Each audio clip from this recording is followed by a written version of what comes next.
You have 68 wins. You cannot 69 Mina. Hey everyone, it is the center of attention, Brittany Brooks, and you are watching Simply Reliable Studios. Come on over, Simply. I'm being see, earlier I said something stupid to him, and now this is my receipt. Okay. Sabu's just sabotaging you. Yeah. He sure did. Hijacking. Yeah, he's taking over. Hijacking is a better word. You're right. Good luck. Shout out to Simply Reliable Studios making their Symphony debut, sponsoring this match and the entire Dragon Kai demonstration. Heyo, this is Jack Cartwheel. You are watching Simply Reliable Studios. Say his name and he appears. I believe in Noah. I believe in Datula. The Meltzer of the multiverse. Who the fuck wants to compare themselves to another? How much of a mark do you have to be? You couldn't even pick a professional athlete. You went with a fucking journalist? Grow up, man. We just want to say thank you to Simply Reliable Studios for voting us as Tag Team of the Year. Of course. Because you know what they say, right? If you can't swim, you're bound to drown. Tonight, she is sponsored by Simply Reliable Studios from Orlando, Florida. She is everybody's favorite BFF, Izzy Marino. Nerds and geeks at heart, and I look at your style. You look like somebody that would regularly shop at one of my favorite stores, not called Hot Topic, but Spencer's. I'm a fan of novelty lights. You mentioned Hot Topic. It comes as no surprise to anyone that I was a manager at Hot Topic for years before I started wrestling.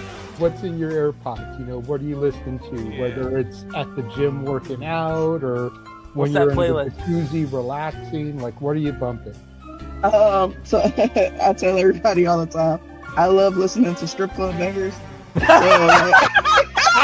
I find it weird that you guys are so excited about seeing the cup. For us, it lives here, so it's just like you just go down the street. I just go to the Hockey Hall of Fame and just go take a peek, take a gander of it. No, but they had it lives there, but it's not like you guys have won it in how many years. Take a look at Why? But why? But why do we have to go there? Quintanilla. Is that your birth last name or is that a gimmick name? That is not my birth last name. Alejandra is my actual name. Quintanilla, I'm also, I love music. I'm always listening to music. I'm always dancing. And I've always been inspired by the late Selena Quintanilla. That's where I got the Quintanilla last name from. I'm the referee and the coach, and I'm like, you stupid idiots, and I'm constantly yelling at the TV. That is Jeff every single week during football season. Since the mid-90s, he's a Cowboys fan. Oh, I'm sorry. That is every week. It ain't changing anytime soon, buddy. Is it your year again? I know it's coming up. God damn it. It's always your year. Gymnasts and cheerleaders have like eternal beef with each other. Yes, they do. Yo, no, that beef is real. I know. Remember you saying that you're a huge Disney and Harry Potter geek? Yeah. What's your favorite Disney movie? Hercules, hands down. I grew up watching that. Yes. Like, it's the best Disney movie. I will fight anyone who tells me otherwise. So I got into AW, I was less than a year in. Okay. I was maybe like 15 matches in. And so at some point I was wrestling more in AW than I like did on the indies. And so I was like, okay, I'm going against these top names and I've proven I can hang with every single one of them, so I am top tier. That's how it all came about.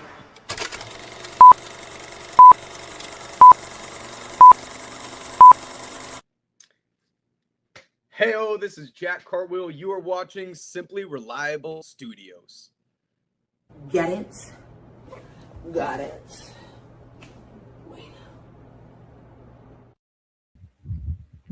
What is going on, everybody, and welcome to the moderated insanity that is known as the Shenanigans. It is I, your moderator extraordinaire, the Renegade of Wrestling, JJ Williams, but I am not alone.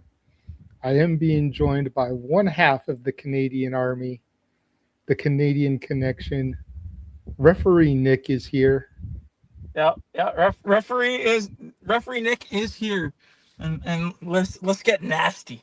Just get nasty. I'm ready to get nasty, but we have not had our guest arrive as of yet. So Worst guy ever.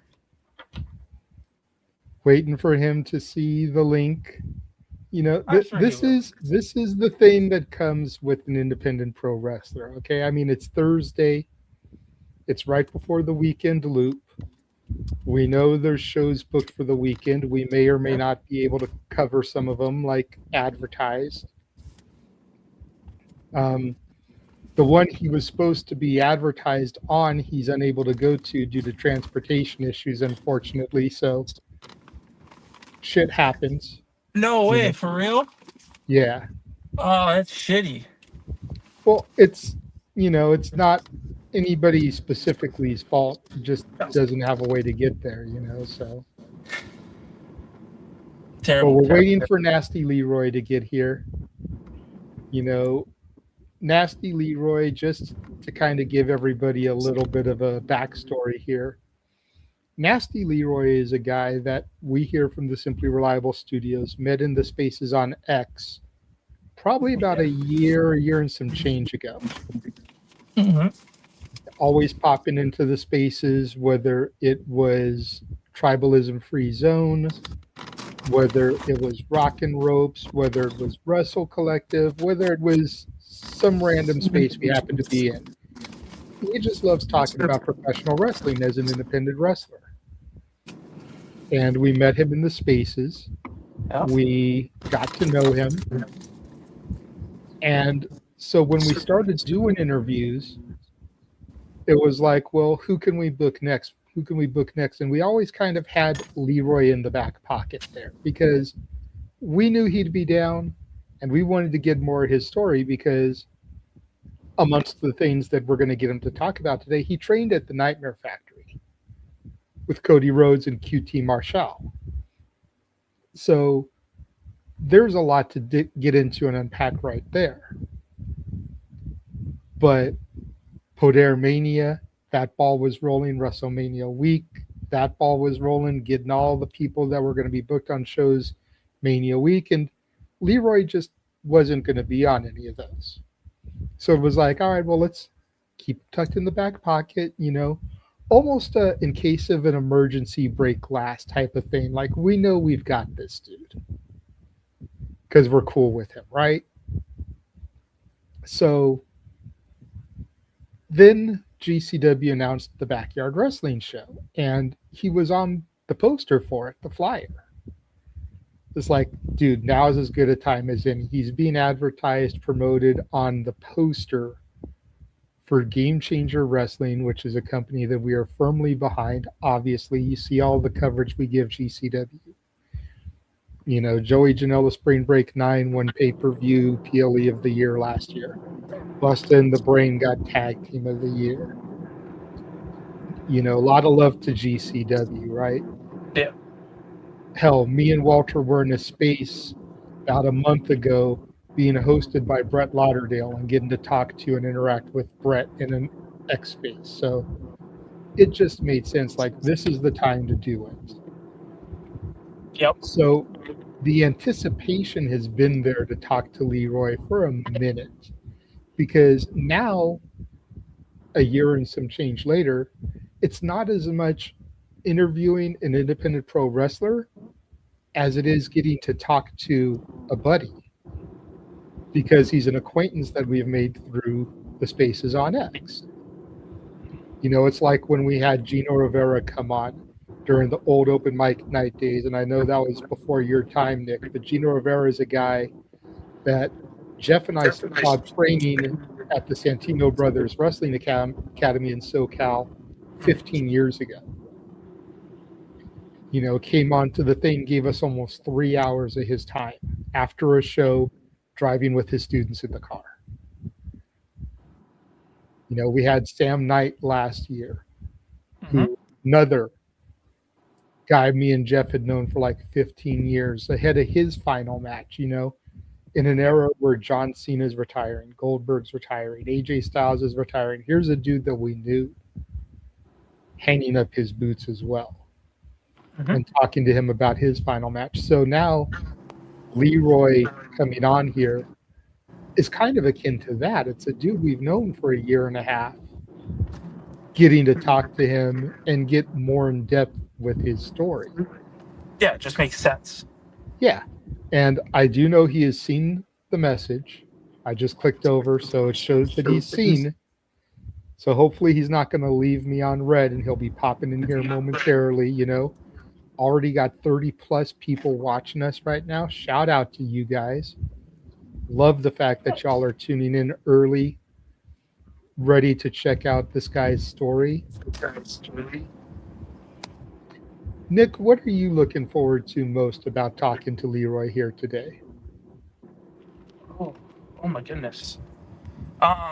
Like, is there one facet of his career that you're really looking forward to getting into, other than, of course, your signature question about a pre-match, post-match meal? Like, listen, you know what? Some of our guests have been ready for it. I'm quite impressed. Well, I think that's partially due to the fact that there's another podcaster that asks people their Waffle House order. Yeah, and I mean, we don't mean I'm not. Listen, I don't want to hear people being all like, Nick, you're such a biter. Malcolm does it first. We know Malcolm does it first. Malcolm does the Waffle House. And Malcolm is specific. He wants to know a specific thing. And with that being said, the man of the hour is here. Ladies and gentlemen, it is time to get nasty. Here is Nasty Leroy. Shit! Oh shit, we're about to get nasty. What's going on, everybody? What's going on, bro? You know, just I was literally getting off of business call with somebody else. Sorry I'm late, but you know. No, you gotta make that money though. You gotta make that money though. Yeah, you know, I mean, it gave Nick and I an opportunity to kind of catch the fans up about how we kind of came to know you, you know, through the spaces on X and everything, and give a little bit of backstory. Because if we had done this interview, you know, a year and some change ago when we first met you in the spaces, it would have been some wrestling podcasters interviewing an independent wrestler. And while it still technically is that, we've gotten to know you over the last year plus, so now it's like some buddies getting together to talk. You know what I mean? It's like, so just giving the people a backstory as to how we came to get to know you and everything. So don't even trip about showing up late, bro. Game recognized game, and you got to make that money, right? So yeah, you know, some potential big stuff on the way, you know. Cool. Nick will be right back. He has a thing where when people pop into the stream, it jacks up his audio, so he's got to drop, come back. He'll be right back. Okay. We go through this all the time with him. We like to joke it's his Canadian internet connection. So, you know. Canadian internet connection. It's the Canadian Wi-Fi up here. You can't help it. Damn, let's start on trees, man. Where you at, probably? You know. The maple syrup getting into the Fios lines and shit, bro. Listen, I can't confirm nor deny where maple syrup has been. You know, you know. So, all right, Leroy, let's get into this, man. So the first thing that we always like to ask everybody is, how did you discover professional wrestling? What made you fall in love with it as a fan, as a little Leroy? As little Nasty Leroy. All right, I want to see if I give you the real answer or the troll answer. Give me the real answer, man. We're trying to get to know the man behind the character, bro. Peel that curtain back just a little bit.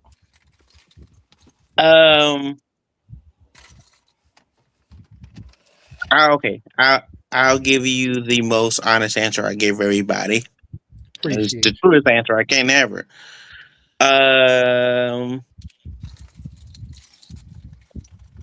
I found professional wrestling around, I think it was around like 97, 98, probably, give or take. I know that when my first, and people may think this is just, I'm saying this because I've always been anti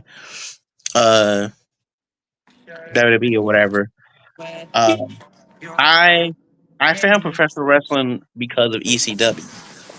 Um, I was a kid that grew up in a group home. I don't know my actual biological parents. I know like my cousins and I have brothers and stuff. I ancestry.com and all that. But growing up in Philadelphia, I grew up in a group home. I grew up with a lot of kids that I was, we was close, but we wasn't super close. But we fought for the TV every day, and like I never. So the whole thing is when you grew up in the '90s, you probably love wrestling and you probably love the Attitude Era. I really didn't like uh WWF wrestling at the time. But actually, when I peeked into it, I think the only match that I went to live was like early Stone Cold when he was racing Savio Vega. That's all match I remember off the top of my head. But I wasn't like really curious to know about it. So I always say like I found wrestling during a commercial. So when ECW had a commercial, they had I remember like it was yesterday. It was like come see the most extreme underground wrestling, renegade wrestling, known to man, extreme championship wrestling. And ever since then I was so intrigued to know what this, underground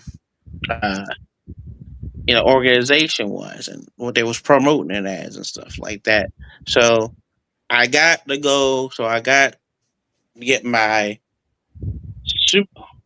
Guardians to take me to. Well, the Guardians. They took me to a show, but the bus had broke down. Then we went on a train, and to the biggest of the little kids, we went to the ECW arena. And I was probably like the youngest kid. The oldest kid was probably like 15. It was probably like it probably was. It was the best experience at the time because I had never seen anything like this. How I've old always did you think that you were at the time? I would go with 8, but I can't say it. I would probably say 8, 9, around that area. Okay. Maybe 10 if I had to. So yeah, that whole thing. I remember Bully Ray coming up to Bubba Ray at the time was coming up to me and it was like, he was pushing everybody and he was like talking shit to everybody. And like, some kids grew up with their parents and they can't cuss and everything like that, right? I didn't have that problem, so they let me cuss all the time. So like to me, it's nothing to me to cuss. So I try to like when I'm at family friendlies to keep it at a, I gotten better. So I said to Bubba Ray at the time because he was messing with my friend at the time, Don Trey. I said, fuck you, Bully Ray, and stuff. Even back then, I was ready to crash out and fight somebody over my peoples. So yeah, the whole organization, I just liked it. I wasn't a fan, but I liked it. I liked that I thought it was cooler than what it was on TV.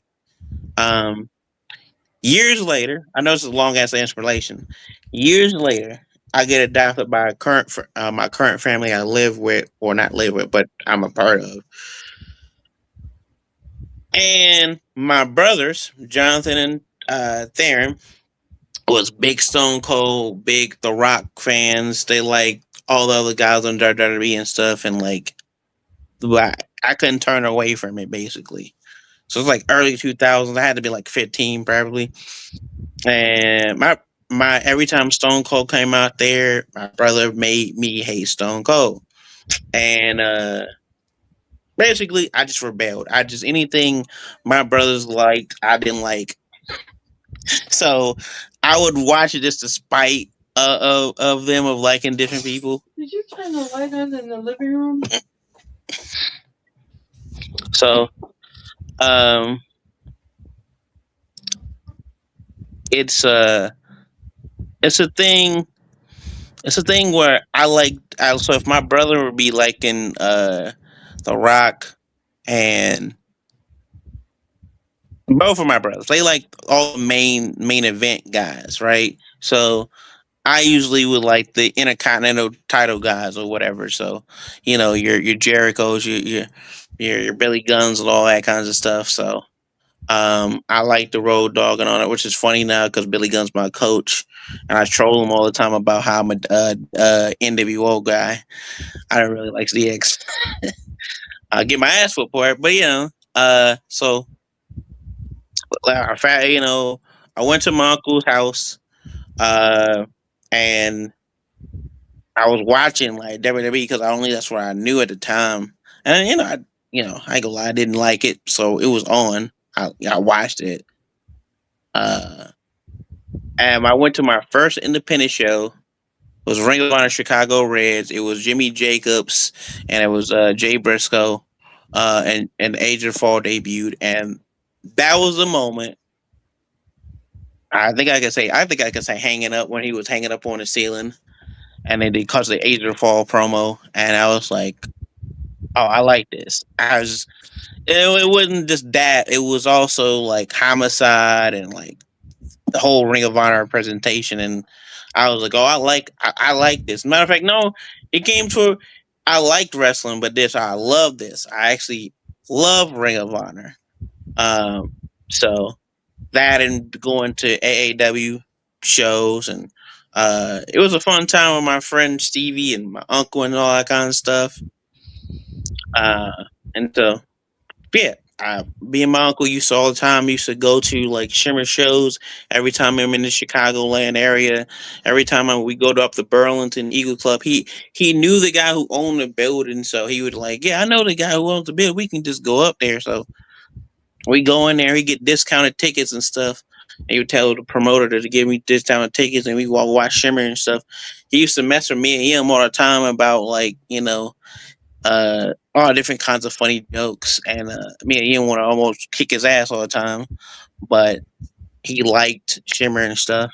So I ended up liking professional wrestling because of like the other stuff, and then like old school. I hate to even compare this about me and that rat bastard MJF, but just like MJF, I liked old school wrestling. I actually loved it more than I liked the current stuff.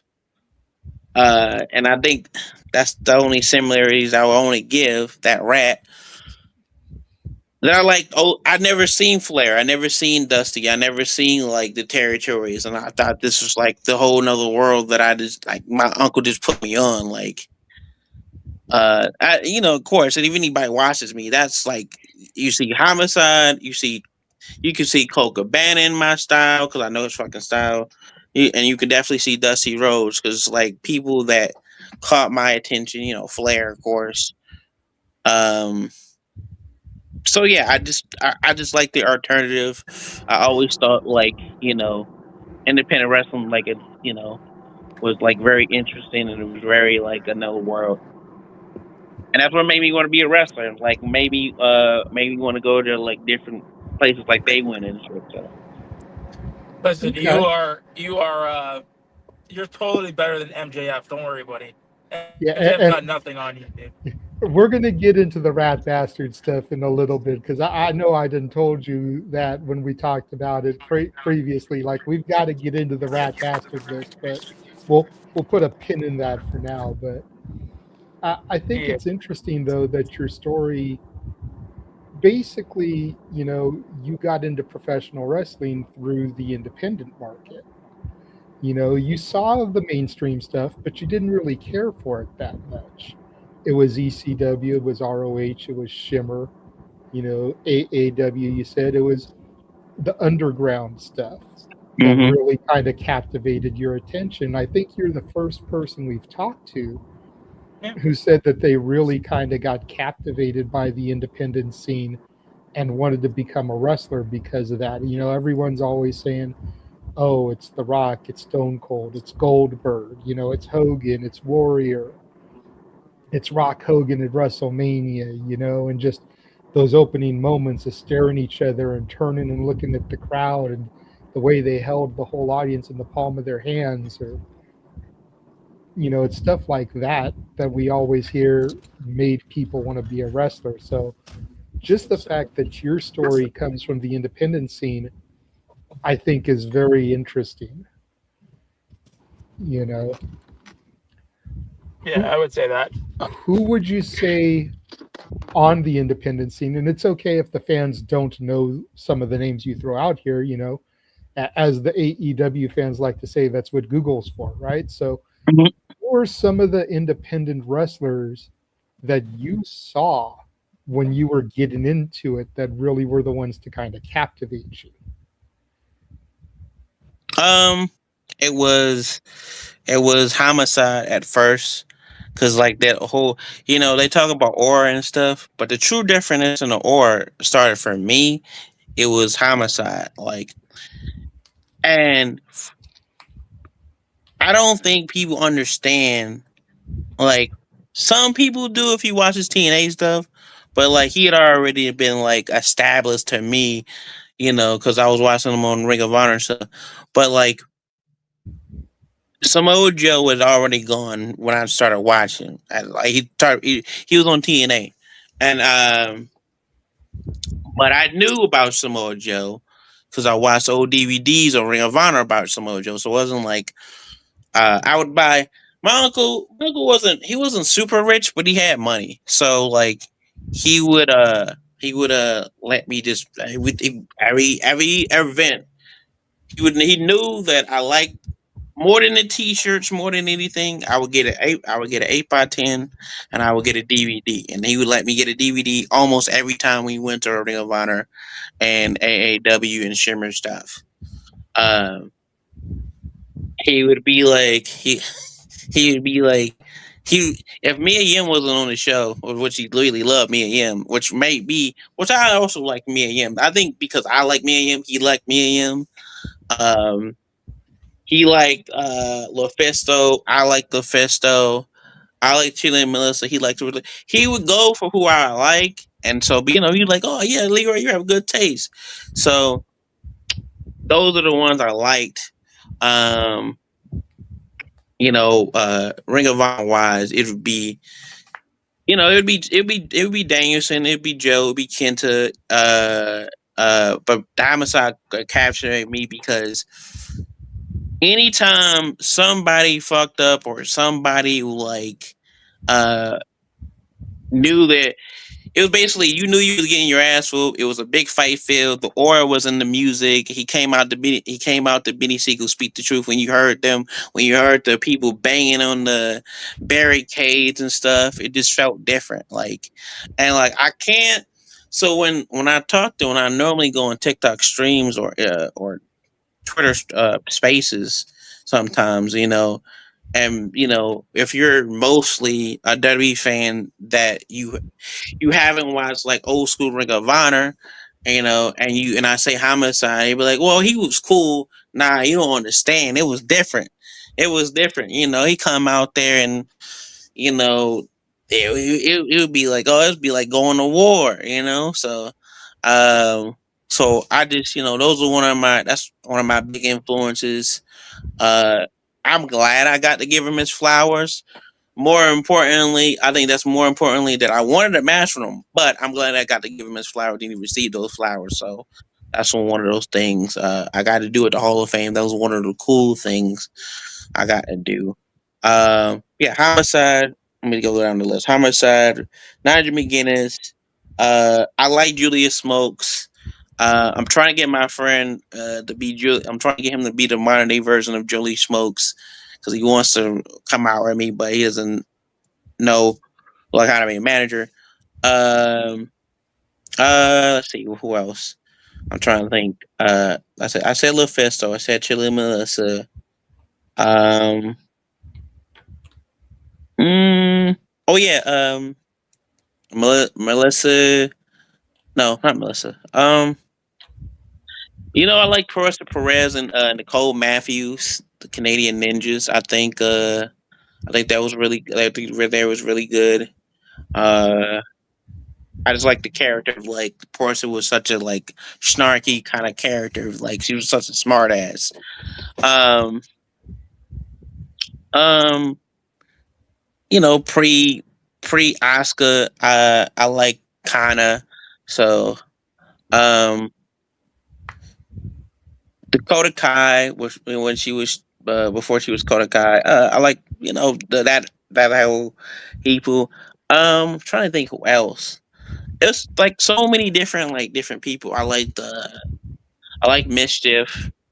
Um, and then later on, I discovered CZW. So I discovered who Adam Cole was, and I was like, oh, this guy. I think it was the moment I seen him, I was like, oh yeah, he's gonna get pushed to the moon to CZW, and then Ring of Honor he started appearing. I'm trying to who else. Oh, Kingston. Kingston became one of my favorites because he just seemed more real than a lot of people at the time. Like his rivalries felt real. Uh, I'm trying to think who else. Yeah, and then like I said, Coca Banner. Coca Banner's been my favorite for I think for years. I can do his move set like it's nothing.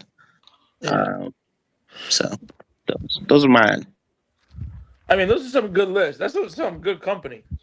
Yeah, definitely. And coming up, watching a bunch of wrestling in the SoCal indie scene, like there's a lot of names you named that I'm not familiar with, but like Colt Cabana was a guy that was around a lot for me. I was actually there for match 1 of the 7 Levels of Hate with him and Pierce for the NWA title. Samoa Joe, obviously, SoCal boy, saw him kind of coming up in Ultimate Pro Wrestling and PWG. Same with Christopher Daniels, Frankie Kazarian, more SoCal boys. Claudio and Hero, the Kings of Wrestling. Yep. Can't forget Ruckus. Can't forget Ruckus was one of my favorites. Ruckus is still doing it, man. Like, dude is still going. I love it. I love it. I'm trying to think who else. Like, so when I caught on the CZWs, I was I always tell people like this on lives that I was kind of like tribalistic back in the day in the sense of like when Ring of Honor and CZW was going at it, I was going at it with a lot of CZW fans. So I was waving my flag for Ring of Honor and shit like that. But then, like when that shit was over, I started watching and I was like, "Oh man, they got good people. Oh man, who's this AR Fox guy? I gotta check him out, man. I gotta." So, so yeah, that Danny Havoc. I'm trying to think who else. Tremont is always be my favorite. I saw the way they was building him and the way he was earning respect and stuff. But yeah, I think those are like the guys that I like, the girls and guys that I like. So and then I got into international stuff. So yeah, I think I mean one of the questions that I'd like to know, and I think a lot of the fans might. Who came up with the nasty gimmick? Like, was that you? Was that all your brainchild, or did you have help coming up with that gimmick? Why did Nasty Leroy, or the nasty part of it come to be?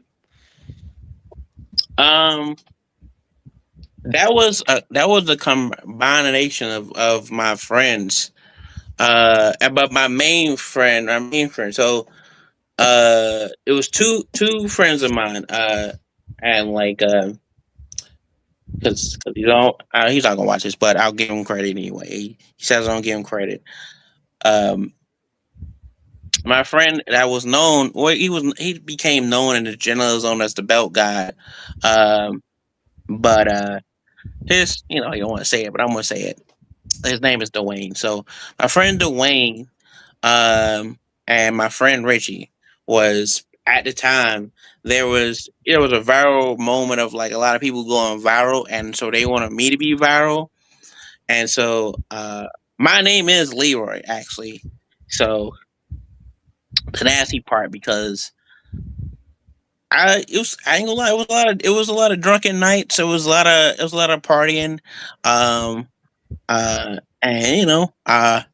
I was, I get a little, I be doing dances and stuff, and yeah. So I also have I have a temper, so I think that's also the core reasons of, and then also women just trying to like disrespect me on the list of like underestimating me of I can put it down in the bedroom, basically. And I had to just tell them, and I humped the table one night, and it was like that was one of the reasons.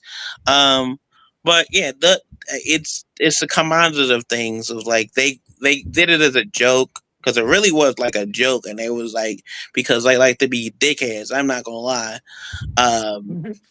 About everything, but nah, it was a command of things. I have it was the thing of the ladies underestimating my bedroom abilities. It was I have an attitude problem. When I was drinking a lot, not that I wasn't drinking heavy, but drinking a lot of times with my friends.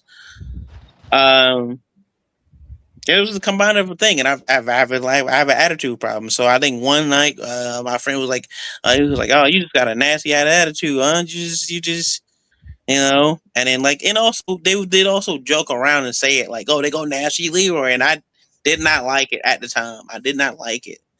I was like, y'all just trying to make me out to sound like I'm a porn star, or I'm out here peeking in the bushes and some shit. Like I ain't like that shit. But yeah, I didn't like using the name Leroy, because I just started using my first name. A lot of the times people know me as, my friends knew me as, but I just didn't like the name. I didn't like the name Nancy, but I didn't like the name Leroy. I always didn't like the name Leroy. My dad gave it to me when he changed my name over. So it's just a command of this stuff. But over the time I started it, my friend was like, I'm gonna make you like this name. You're gonna come around to it. And I think I came around to it, to be honest, to completely honest. I came around to it when like a girl came up to me, was like, "Hey, why do they call you Nasty Leroy?" And it was curious to why I was being called Nasty Leroy. And so that was just a door open to getting with the ladies at the time, one of the ladies. And I was gonna say, did you tell her you want to find out? Like, how did that conversation go? Come on now. I mean, I say that. That's what I said. I said, that's for you. That's for you to find out, and let's explore it. There you go. That's what hey man, it is what it is, buddy. Sometimes you gotta let them know it happens. Also, I haven't said this story. I haven't shared this story in a while. It also spans off of a story of. I know we don't bring it up. I know we don't bring the story because I've told this like 1,000 times because of the Janela Zone and Joey. But it started off of me getting baby birded by this older chick at the time when I was in my early 20s. So she baby birded cum in my mouth and shit. So that's also the story. Yeah. Jesus. Yeah. So all of that, Nick. Yes. Listen, buddy. Listen, nobody said this was a rated G show. Just let everybody know. If everybody's coming in and being all like, what the fuck? This is not rated G, okay? This is rated, you don't want to know. There's a reason why our flagship show is called The Shenanigans. You never know what's going to unfold here. You never know what's going to unfold. So, I mean, get away from that topic to kind of go into something else. Talk to us. So, you got into wrestling, because of the independence. You loved it. You got, from all these people. What was it like then, your journey to the Nightmare Factory and being a student there? Like, well, how did that journey kind of happen? And, like, tell us your experience at the Nightmare Factory. I was training. I was training in other places. I was more like a gypsy of just training other places. I was training at Fox's for a little bit, and then I was training at Robert Gibson's. Uh, I was at Roberts one day, and I heard people was talking about, the Power Factories come down here. This was before it was the Nightmare Factory. So, the Power Factory, the Power Factory, the Power Factory. Once I hear something like 2 times, I get kind of interested, or three to 2 times. And so they was like, oh, this is gonna be this big camp with all these guys coming down here and stuff. So at the time it was QT for the Monster. It was supposed to be Monster Factory South, but ended up turning into like the Power Factory. So and it was Punisher Martinez before he was Damian Priest, and it was LSG down there, Leo C. Giovanni. And Delirious, and it was like a super camp. And so I was just comparing about that. So I said, you know what? I'm gonna get some money together. The money that I had saved up, and I went up there. I went up there. I did the camp. They liked me. I was supposed to spend a couple weeks up there. I really was supposed to spend a couple weeks. I was gonna go move back up to Philadelphia, move back home and stuff. So, homesick and all that stuff. So, fast forward, Cody came in the facility. He liked the facility. He liked that him and QT had a relationship. They got cool. It changed over to the Nightmare Factory. They combined the Nightmare Factory and the Power Factory. I didn't join none of the camps, so I was already to me, I was already in the business already. I broke in 2014, but I left and came back, so I was trying to start back over. This is like 2016. So I was like, all right, I just gotta get foot back in the door. So it's kind of like a restart. So I did multiple camps with them. I did like all their super camps and stuff, but when they started doing the Nightmare Factory camps, I didn't do those. But I just would do training. I would start training with QT. QT would take me in the ring, and he would tell you this. He was like, you got all the personality, you got all the charisma, you got all that stuff, but your wrestling, you still need work in wrestling. Matter of fact, he's like, you're trash. You're trash. I was like, and some people be like, oh, get mad at that or whatever. But I this is the first time somebody was keeping it honest with me, keeping it in the buck and keeping it brutally honest, which I liked it actually, because everybody would be like, oh, you're good. Oh, you're doing good and stuff. And then they wouldn't put me on their shows. So like, I want you to tell me the brutish honestly, what do I need to improve on? Like, he was like, oh, you need to improve on your fundamentals, or you need to improve on wrestling and stuff. And yeah, you just tell me the honest truth. So, when the Nightmare Factory started, the first camp, I was around, but I wasn't there most of the time at the facility when they was doing it. Most of the time when they have the camps, I'm not usually there of like the campers and stuff. So, because I already did like the super camps and stuff, but I would be training with them. Like, oh man, we used to train like 3 days. Now it's like 2. We used to train like, we used to train Monday, Tuesday, Wednesday. And we used to have like multiple rings. It was back then when Glacier would still come up there.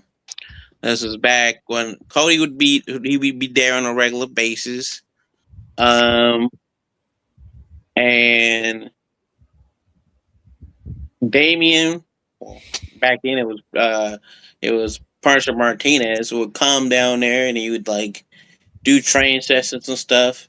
And he would come down there like a couple weeks, like and stuff, teaching us how to do uh the agile stuff, the luchador stuff, and stuff like that. But also like um I think QT he still had like the drills of like the how to do the WWE style drills of like trials and stuff. Um, so yeah, we do the great crushers, we do all that stuff, and like it was so hard that people would leave all the time. Like he would let people go a free week.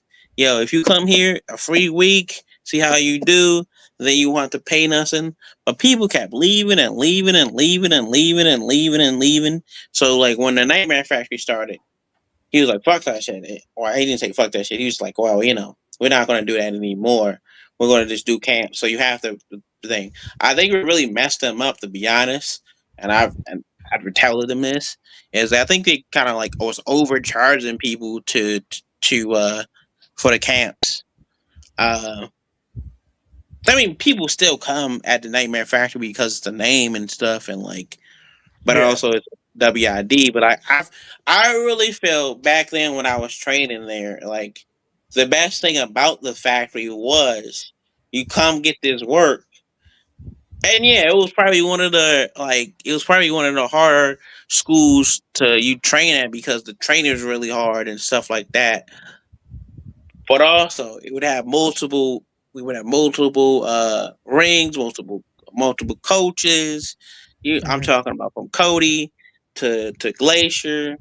It was a time that Shug D, some people know him as Pample People. We only call him Shug D around these parts. Was my coach at the time. We had like the cat. We had a whole bunch of people popping in and just like giving us knowledge.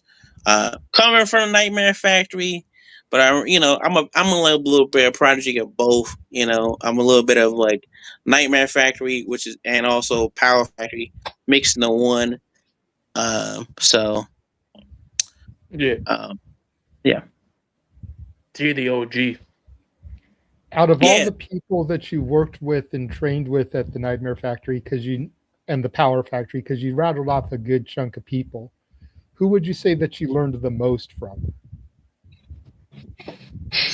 I learned a lot from a lot of different people, but I would say the most was like, okay, QT for the in ring and stuff, because he helped me be a better wrestler and like a better performer and stuff. And I know he gets a lot of criticism by IWC, but Cody taught me a lot about presentation. Like I wasn't a big presentation kind of guy. Like I ain't gonna lie, I was like other wrestlers. I would show up in my hoodies and stuff and my pants, and I just be like, I'm just gonna do this. But I wasn't bumming it, but like I would just be like, yo, this is my streetwear. This is what I do. This is what I wear.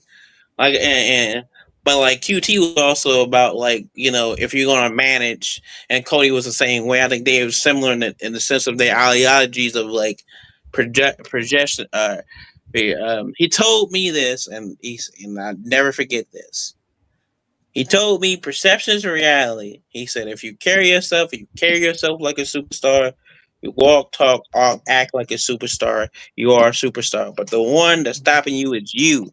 If you don't dress and talk, if you don't dress like a superstar, how people supposed to take you?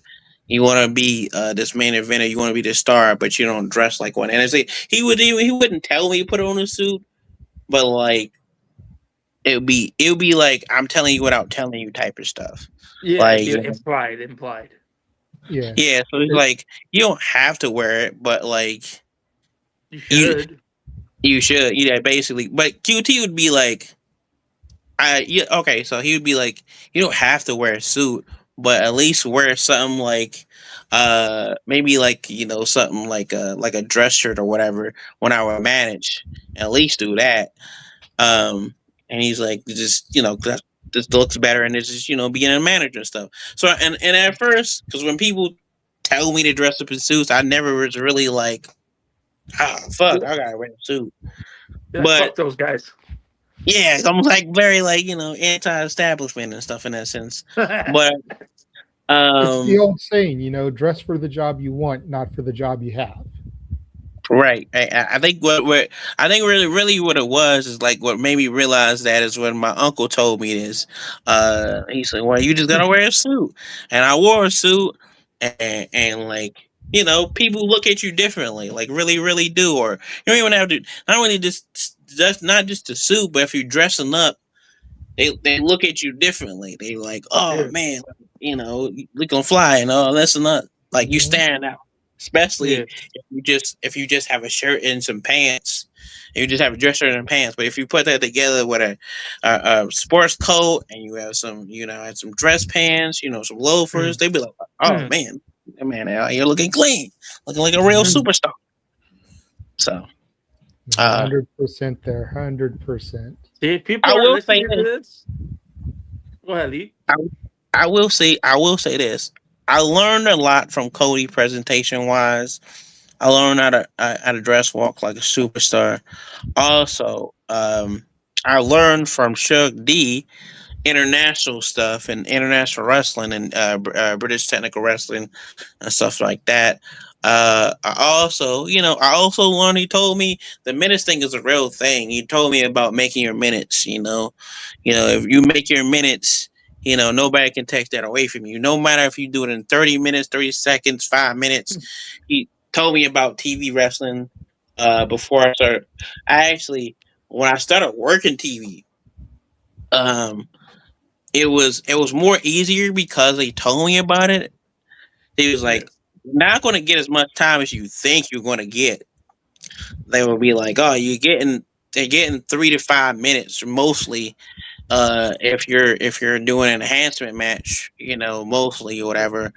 So, especially if you on the first time for going for TV, extra and stuff like that. So, I learned and managed, to do the best of my ability. Well, Right, that's the same maximize thing those minutes. Yeah, and I mean, we sang her praises. That was my world. Like, she was a prime example of that. She took a situation that she found herself in. She maximized her minutes, and look where she is now. Right, like just coming off of being a finalist in the Owen. One of 3 main events at Forbidden Door. Being in a stupid fucking casino. Anyways, I'm not gonna talk. We're not here for that.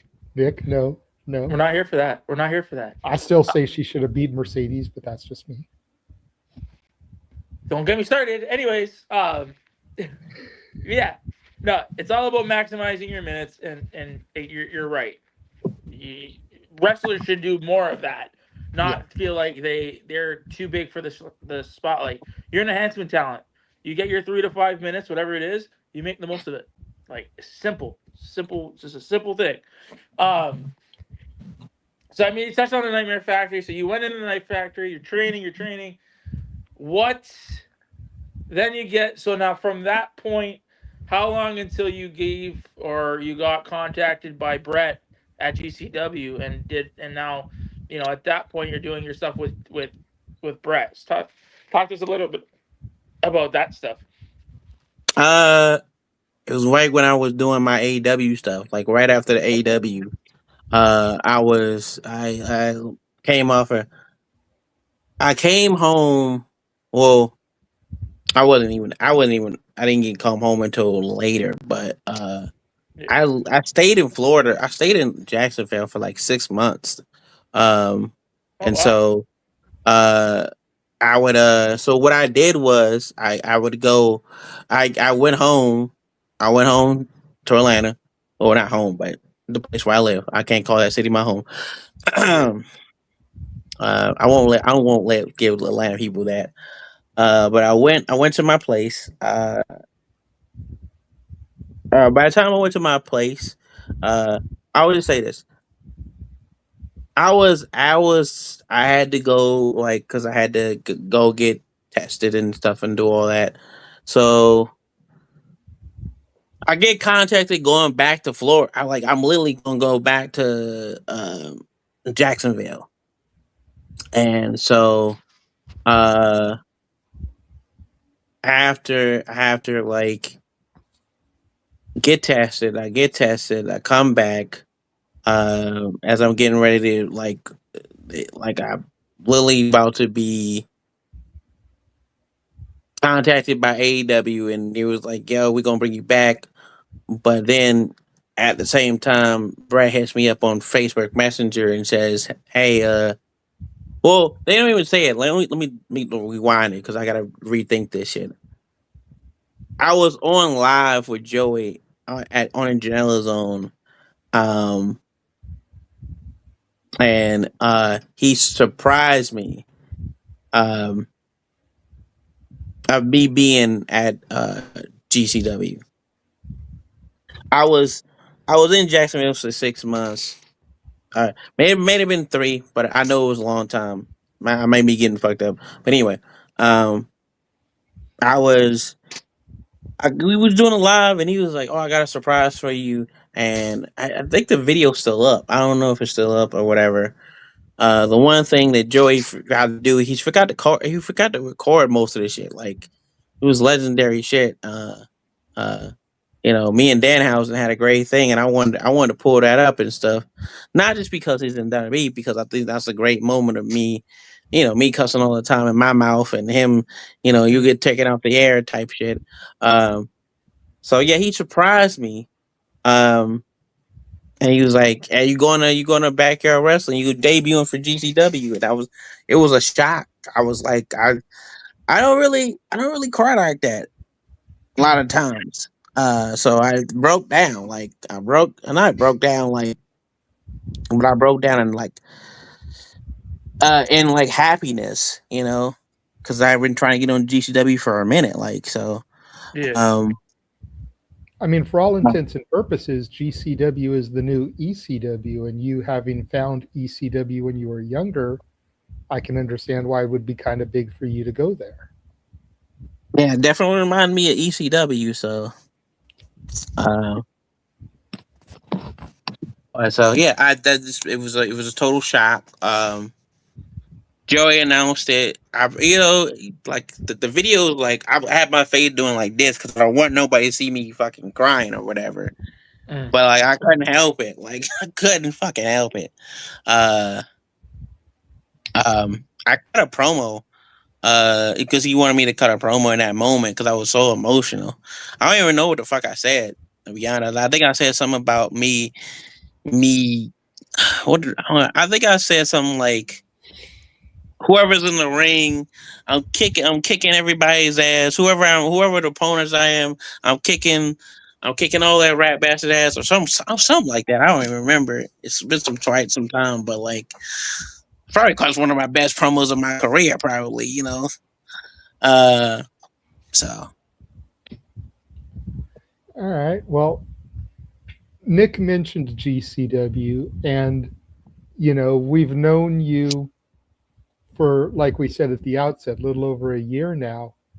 All the independent wrestling we cover, the only time I've ever seen you wrestle was the Clusterfuck last year when you came out to New Jack's theme, paying homage to him, and then got in there doing your thing. And I remember Natural Born Killers hit, and I'm like, wait a minute, who's coming out to this? New Jack is dead. Like, what the hell?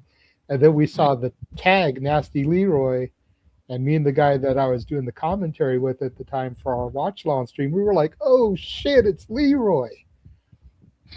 So I say that to say, since you're not on a whole lot of the GCW shows, for whatever reason, where can people find you these days? I know you do 1FW, but talk about some of the other companies that you work at or for or have worked for, where people can, try to find some Nasty Leroy matches. Okay, so Nasty Leroy matches is scattered all over. I got most of my stuff is on Triller, but some of my stuff is on YouTube. For however long But- Triller lasts now, right? Like, Yeah. Triller seems to be a sinking ship. So how much longer will Leroy matches be on Triller? I don't know. I like have like 4 or 5 matches that are on Triller. Oh, not Triller, but on YouTube. So okay, I would say talk about the companies I have worked for, but before I do, I like to preference that I'm strictly one fall right now because, and this is not a shot to anybody or whatever. It's just been strategic of like not because I'm not getting booked any places, but like I'm in a stage in my career right now where I'm not going to just like, and this is also the GCW, and this is no disrespect to Brat, but like if you're not making a priority to get me travel, or you're not making a priority, if you want to book me but you don't want to pay for the travel, I'm not coming over there. Like I used to fly for places, and I'm not doing that shit no more. Like it doesn't get me. It doesn't get me in the momentum. Like when I was first breaking out, with Joey and stuff, I would fly myself out. I would do all that stuff. It's kind of like the tryout theory. I have this theory with tryouts where I've done so many tryouts where if you really wanted me, you could get in contact with me. That's how I feel.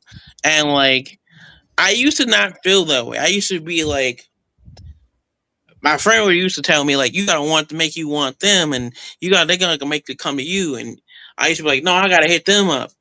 But every time I hit them up, it's on red or they seen it, and we're not going through that. I'm not going through that anymore. So I always tell people like, if you want Nasty Leroy, or the future character that I'm working on, if you want that person, you can contact me. And I used to have a manager. Well, my manager was my friend. We're not working together because I fucked up. But I currently do my own stuff right now.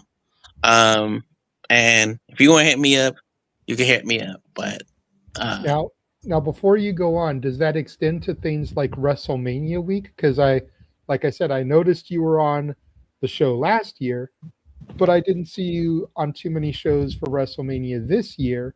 And we were out there for Mania this year, myself and my buddy Walter.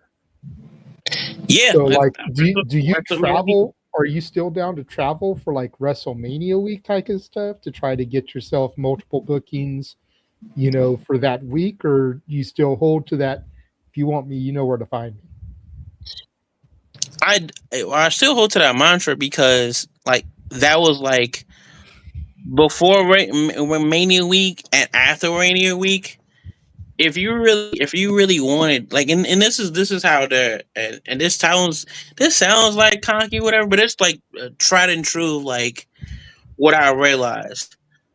Mania week, before Mania week, people, when I was hot, right, when I was like the hottest thing going on the indies, people would contact me like weeks before and be like, Larry, we want you to come here, and we want you to come here, and this, it'd be like multiple promotions contacting me, and then I would accept the booking, but then we would talk payment and all that kinds of stuff, and then most of the time it was like, you know what, I'll go half on it.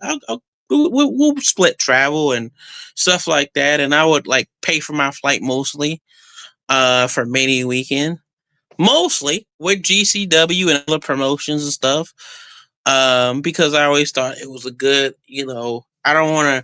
So the whole thing I got from Joey was, you don't want to charge too. I don't. You don't want to overcharge, but you don't want to charge too much. So I didn't overcharge. I even actually would tell people, hey, we can work out something like getting the lowest flight of my travel. And I normally used to talk about this shit on public, but it needs to be known going forward, because I want people, if you're promoting, you look at this and you're thinking like, oh, you're too good to work this place, or you're no, it's not. It's just I've gotten like a real, it's funny, a real nasty reality of if you really wanted me, you would get me though. Like, if you wanted to bring me in, you could, and I would travel by car. I would travel by plane, and it even happens on Mania weekend. Like even before Mania weekend, people was like, "Oh, Leroy, we want you to come in. All right, we'll pay you this, but you got to get your own flight." And I'd be like, "All right, cool." But then at the same time, bro, this is like when I was making good money, and I'm still making good money, but this is like when I was really, really making good money in the pandemic, so I wouldn't mind getting a flight or whatever, so it'd be all right. It's not as much as I used to be making now, but I'm still making a good amount of money of multiple incomes that I have. But I'm not gonna like if you. This is the whole thing I use. If you're flying in Shotzi Blackheart, right, and I get it, she's a TV star, all that kind of, that's totally different, right? If you're following, we use these three people. If you're following in Shotzi, if you're bringing in Effie, if you're bringing in Joey, if you're in you like, oh, you know what, you could get a flight, Leroy, then you really don't value me as a commodity that you think you say you do. And to be honest, I'm not going to just settle for just being somebody's third or fourth choice, of like, I have to get I have to get this. Like I'm like 3 years in. I'm going in my 11th year of my career as like, I'm in my 10th year, 10th year going to my 11th year. And it's going to a point where I got to know my value somehow. Like, people be like, I'm not gonna, and I really hate going over like business stuff, but this has to get out there. I'm not paying you $100 and stuff, but you'll pay other people like Matt Car. Let's get to that. Matt Cardona got paid $2,000 on GCW shows, and you don't want to pay me $100. What the fuck? I would at least get $100, bro. Like, you paying, I get it, TV star, all this other stuff, but you don't want to pay me at least $100, dog. But you're just doing clusterfuck stuff, and you're just this, and you should appreciate where you should be in the card, and you should just take this. Nah, fam, we ain't on that shit no more. Because then I'm barely getting on shows. I'm a per appearance wrestler at the most, but I'm like the Undertaker in these pieces. I'm like Roman Reigns in these pieces. What's the Undertaker? I'm like, you only appear once in a while, so you can't pay me $100 just because of that. Nah, this is here. Yeah, bro. Like I just feel like I just realized that other people you can know other people's worth. You can pay this person there. And shout out to Shotzi Blackheart. You can play all these people that either come on the independents or are independent names, but I gotta get like $50 and like that shit. Or not even 50, get 30, get 20, or sometimes not even forget to pay me. Forget that, oh, well, Leroy, you just did a match and you're paying Cheeseburger more than me. Which is the disrespect at the most thing. I ain't gonna say who promotes or who did that, but they know who they are. Like talk to them, buddy. Talk to them. I think I was more mad at that than anything. You gonna pay a fucking rat bastard who he comes in once every while. I'm waving the flag for your promotion. I'm wearing the hoodies. I'm promoting your place. Ain't nobody on a roster other than the two people that wrestle there regularly promoting. So I get the blue end of the stick. How does that sound? Maybe it sounds egotistical. Maybe this is my quote unquote heel turn in the industry and I'm becoming better. But I'm not. I'm just saying the facts. Yeah. I don't take it as a heel turn, bro. Like you said it during that little tirade there. It's knowing your value, knowing your worth. Yeah, 100%. And betting on yourself. And it's something that, you brought him up when in a way to diss, but Cardona. Bet on himself, knew what his value was, made sure he got that value. Cody knew his worth, knew what his value was. He wasn't going to settle for Stardust bullshit. Mm-hmm. He knew you know your value, your worth. You know, if other people don't see that, that's on them. You know, it's the same thing with us and our little crew here, the Simply Reliable Studios. I know our value. I know what we can be. I've seen it for the last 5 years. But it's really started rolling since January. You know, this year, my boy here says it all the time to the point where fans have gotten tired of it. It's almost become a catchphrase. 2026 is our year. If you ain't on the train, I don't know what to tell you at this point. Right. You know, so I totally get, you know, you got fired up there, and I love that passion. Now, let's rewind.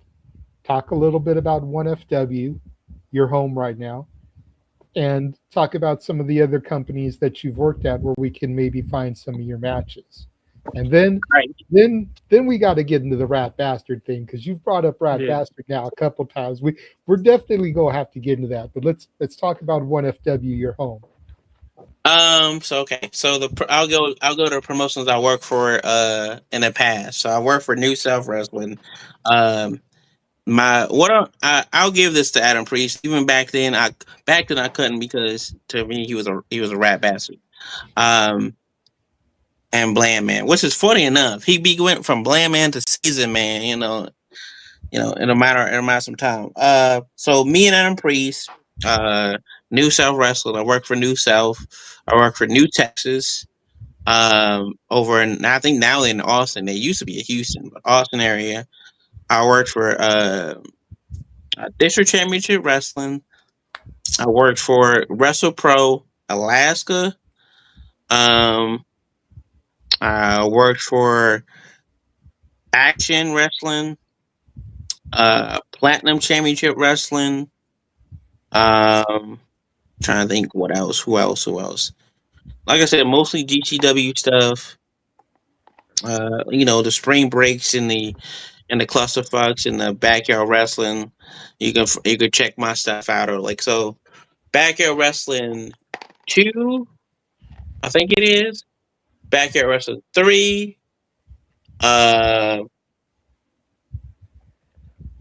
Spring Break, what was it? It would be Spring Break 5? I think it's 5. 5, 6. What was it? Yeah. It was supposed to be Tampa, but I didn't make it to Tampa. But yeah. Spring Break 5, Spring Break 6 in Dallas, or Joey hit me in the nuts and super kicked me because he wanted his damn flowers. I won't go into that. I think that's it. If I'm forgetting one. Well, the clusterfuck last year. Clusterfuck last year, of course. Yeah. Yeah, I think that's it. I think they said I got a lot of shit on my resume, but I got maybe more. I think more. I did commentary at the 24-hour show for GCW. The commentary at New Texas. Okay, matches wise, I'll say matches. Me and Adam Priest, New South. Me and Cheeseburger. In like a 10-man tag we did not too long ago. Months ago, I think. Maybe even last year. Either last year or this year. Where he does his rat bastard moves and he cheated, of course. What else? Oh yeah, can't forget me and Retinal Wrestling. I did a thing in Retinal Wrestling where that's a really cool promotion. If anybody's in the Birmingham area, so definitely check that out. Me and Brandon Williams. I did a rare thing where I did technical stuff. The whole match. So showed a little bit of that. See what else? Other matches that I can. Those are like off the top of like if you wanted to look up my stuff, like me and Priest, me and Cheese, GCW one is the one back at Wrestling 3. The spring breaks. So I think spring break 5, spring break 4, where the one in Indiana. That I was in that one. The one last year. Yeah, I think that's pretty much it. I think those are the ones. If you want to like just see me, in those. But yeah, praise Cheese. Beating up Cheese is fun. So anything with me beating up him.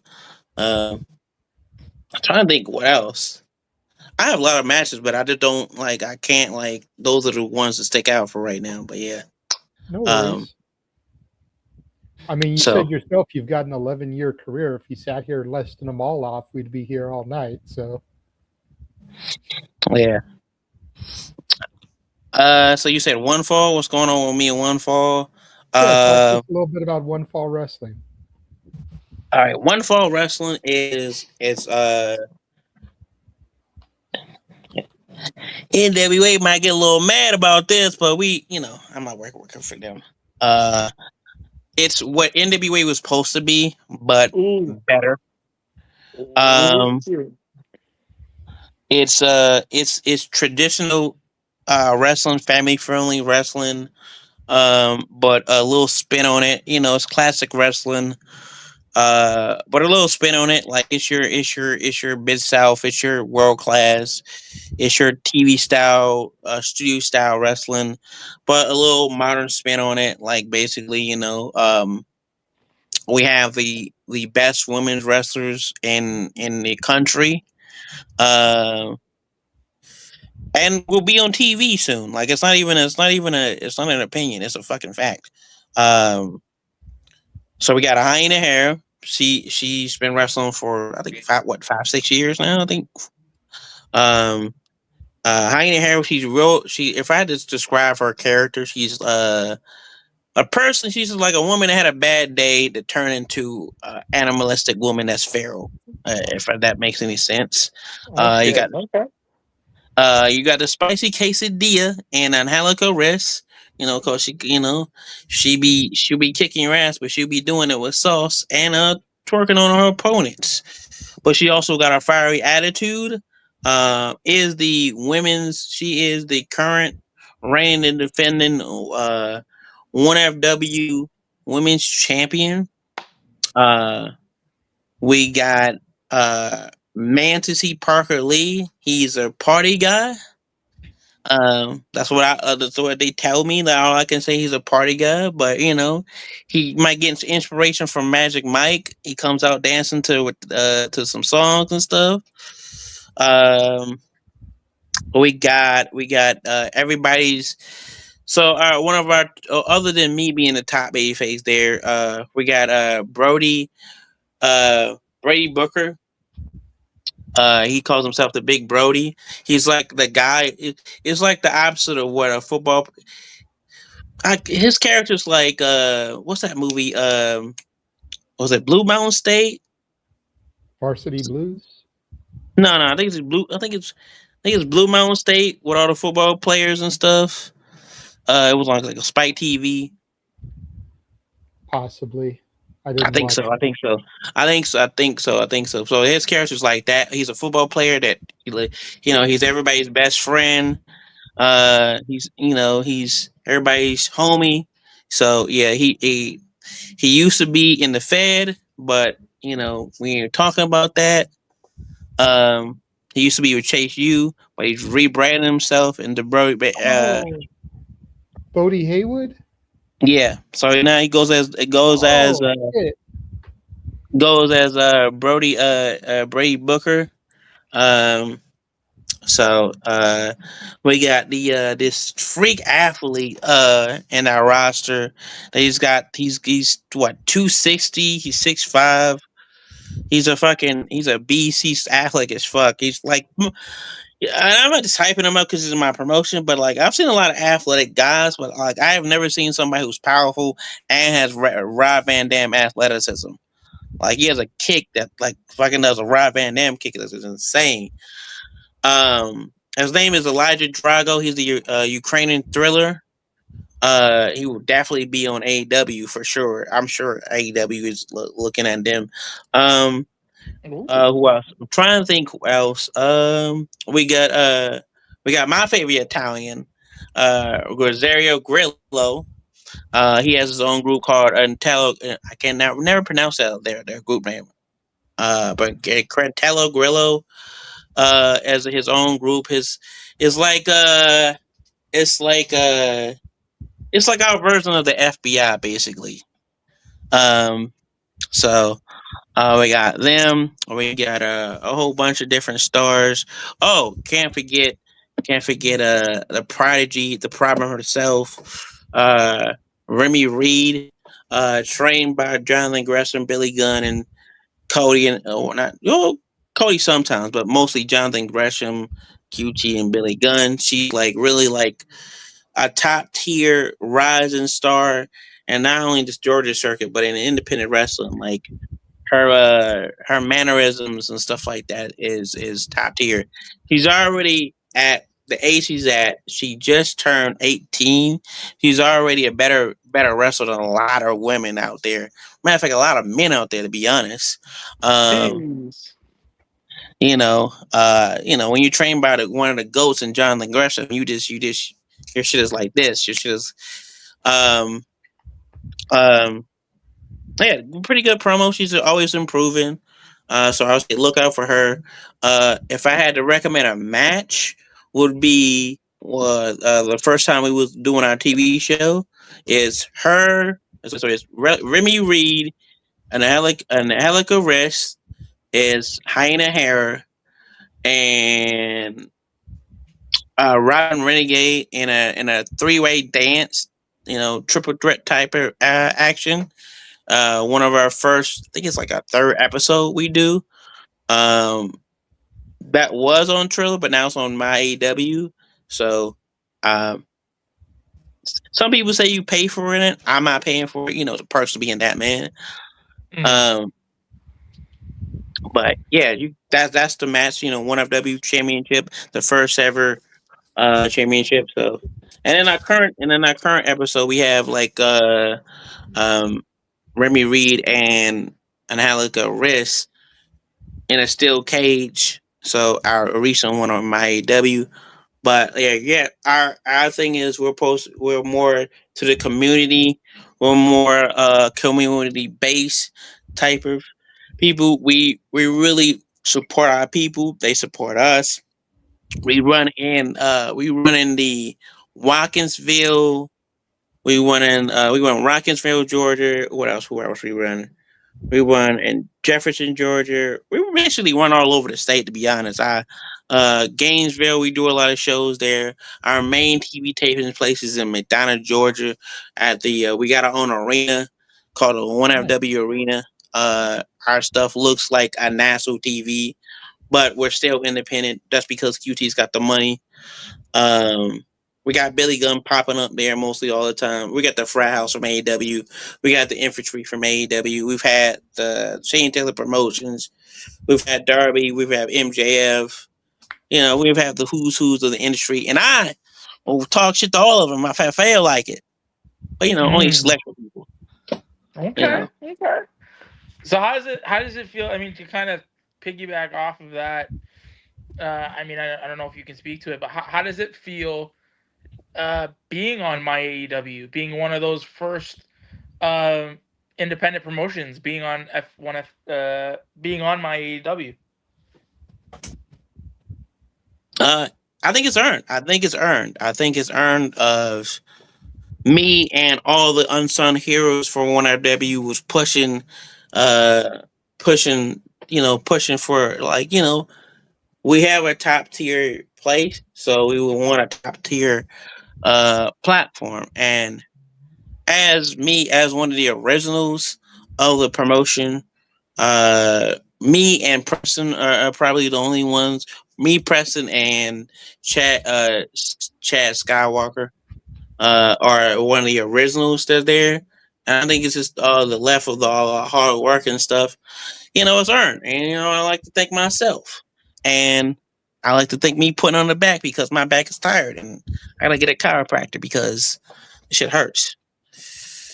But no, in all seriousness though, it's really I think it's great. It's a great thing that we don't have to be shut in the corner of like, yeah, we're really that good independent thing, but we're sneaked down in the corner. But now people know, like, if you turn on MIAW, that I ain't just talk when you see what I'm saying of like all the people who not only has been there, but like top notch quality production, our top notch women's division, men's division. Of course, me being in there, being one of the guys waving the flag for the promotion. But and this is the thing, like I understand, like people wave the flag for their promotion, but I was doing it when nobody else was doing it. So I'm glad that they get the proper congratulations for not only just my hard work, for QT's hard work, for Jack Jameson, who's behind the curtain most of the time, for who else? Like all the ring crew guys that's been like helping and stuff. Just everybody that's been like always grinding. So my boy Solar, everybody that's been putting in the work. So it's a good thing. So, and they can see me whooping people up on AEW, and know that it's gonna come in HD. So Okay. Well, we said we were going to come back to it after 1FW. We need to get into this rat bastard list. For the people out there who are unfamiliar with you, because Nick and I kind of know, having interacted with you in the spaces. What is the rat bastard list? Who is on the rat bastard list? And if you can, a word or two. You don't have to go into like lengthy descriptions, but why are some of these people on your rat bastard list? Because I know I popped you in a space when I said that I had a couple people on my rat bastard list, and you're like, you got a rat bastard list? And I was like, man, no, I don't like these people, but I knew if I used that term, I'd pop you. You did. Caught me off guard. You did. My red bastard list is not just people I like. It's just you scorned me, and now you got on not only in my bad side, you on the side of like the worst of the worst side. That's something you don't want to be on. A rat bastard to me is a shady, shifty individual that is a low down scoundrel. I learned that recently, scoundrel. And you just pissed me off in a way of like, I'm gonna get you, but in due time, I'm gonna make you wait for the pain. And it don't see a lot of let's talk about this. A lot of people in wrestling are like, they talk behind people's backs and they like I don't like this person, but they be nice to them and stuff. I'm a person that if I don't like you, I want you to know that. I want you to feel it. I want you to know in public and anybody that if you're talking about him, Leroy don't like him. Like I'm not with that fake shit. So I'll just call it out and I'll let it be publicly known. And who's on the list? I'll tell you on the list. Some are known to people, some are national TV names, and some are local independent names. But it don't matter who it is, you all can get these hands. So those persons, number one, Uno is MJF. I recently put him back on there. He was on there for a long time. Then I took him up because I was doing other rat bastards. So I was like, you know what? He ain't messing with me. I ain't messing with him. He ain't messing with, I left it alone. Before that, it was Tony Evans and it was David Ali and it was Atticus Cougar. Well, it's still Atticus Cougar, but It was David Ali and Tony Evans. But on the list is MJF, Tony Evans, Cheeseburger, Agus Cougar, Charles Mason, David Ali, Tommy and Vince. Well, you know what? Now putting it on there, let me just say this. Now I wasn't gonna put them on there, but I'm gonna put them on there since you've been ignoring me. And recently on the list now, Tommy Invincible. Fuck that guy. That's who's on the list. So anybody can be on the list. I don't care who it is. I don't care if you're on WTV. I don't care if you're on AEW TV, GCW. The list knows no bounds. You want to talk about, and what was it? Richard Holiday has his signature move. I have my signature list. It don't matter no gender. It don't matter no what you identify as. It don't matter who, what, when. It's international. It's all different kinds of ways. So See, hold on, Nick. I'm gonna be honest with you, bro, because I knew a couple of people on your list. I was this close, my guy, to wearing either my Charles Mason or Atticus Cogar shirt just to troll you, knowing that they were on your Rat Bastard list. Okay.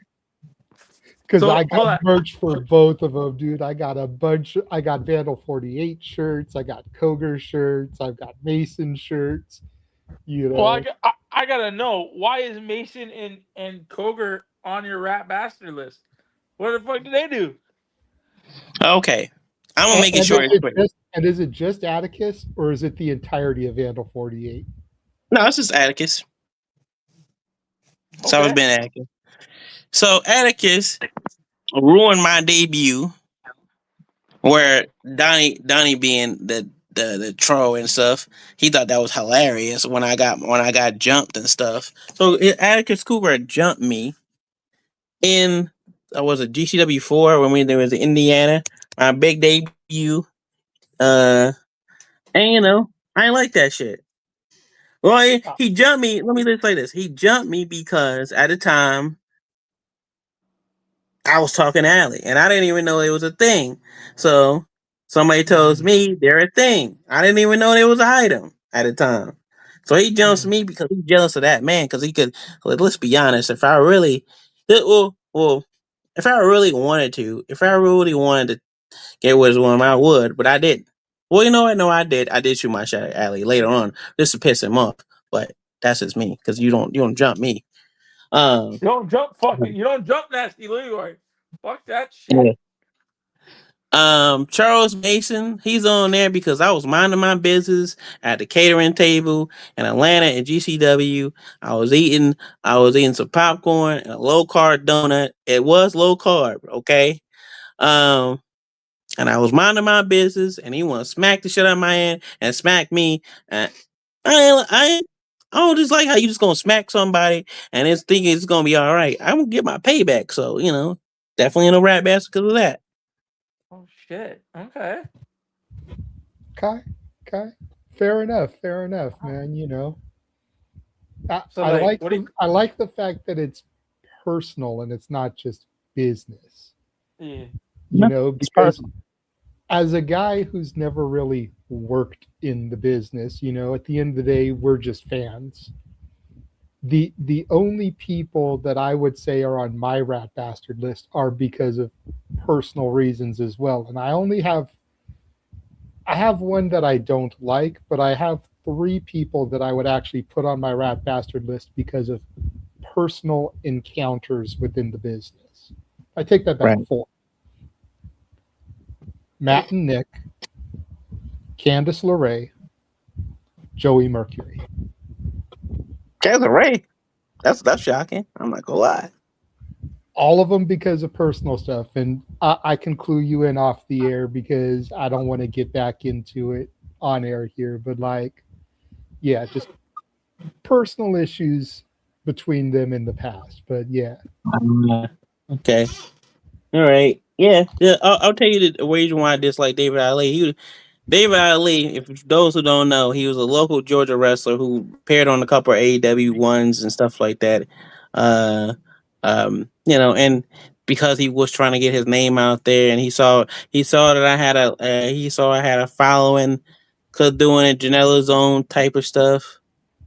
Oh, you know, um, he decided that he talking about, oh, he want to take my mom to Pound Town and shit. So it's still on site. I'm still putting hands on him. If I come to Chicago and he's in freelance or any other promotion, I'm putting hands and feet on him. It's happening, and he knows this. He knows this. That's why he moved to Chicago. He moved from Georgia to Chicago to get away from me. And yes, I am that feared. Oh, can't forget. He's on a list, but I just like to have him on a list to piss people off. He's on a list, but I don't really like.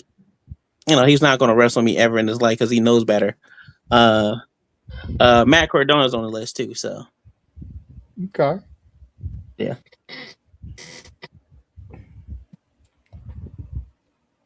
So he. Let me just put this right here and say this right here. So he was scared to wrestle me because he found out about my history. He found out how I pulled a gun up on somebody. He found out about my crash out ability and my nasty attitude. And basically he didn't want to wrestle me.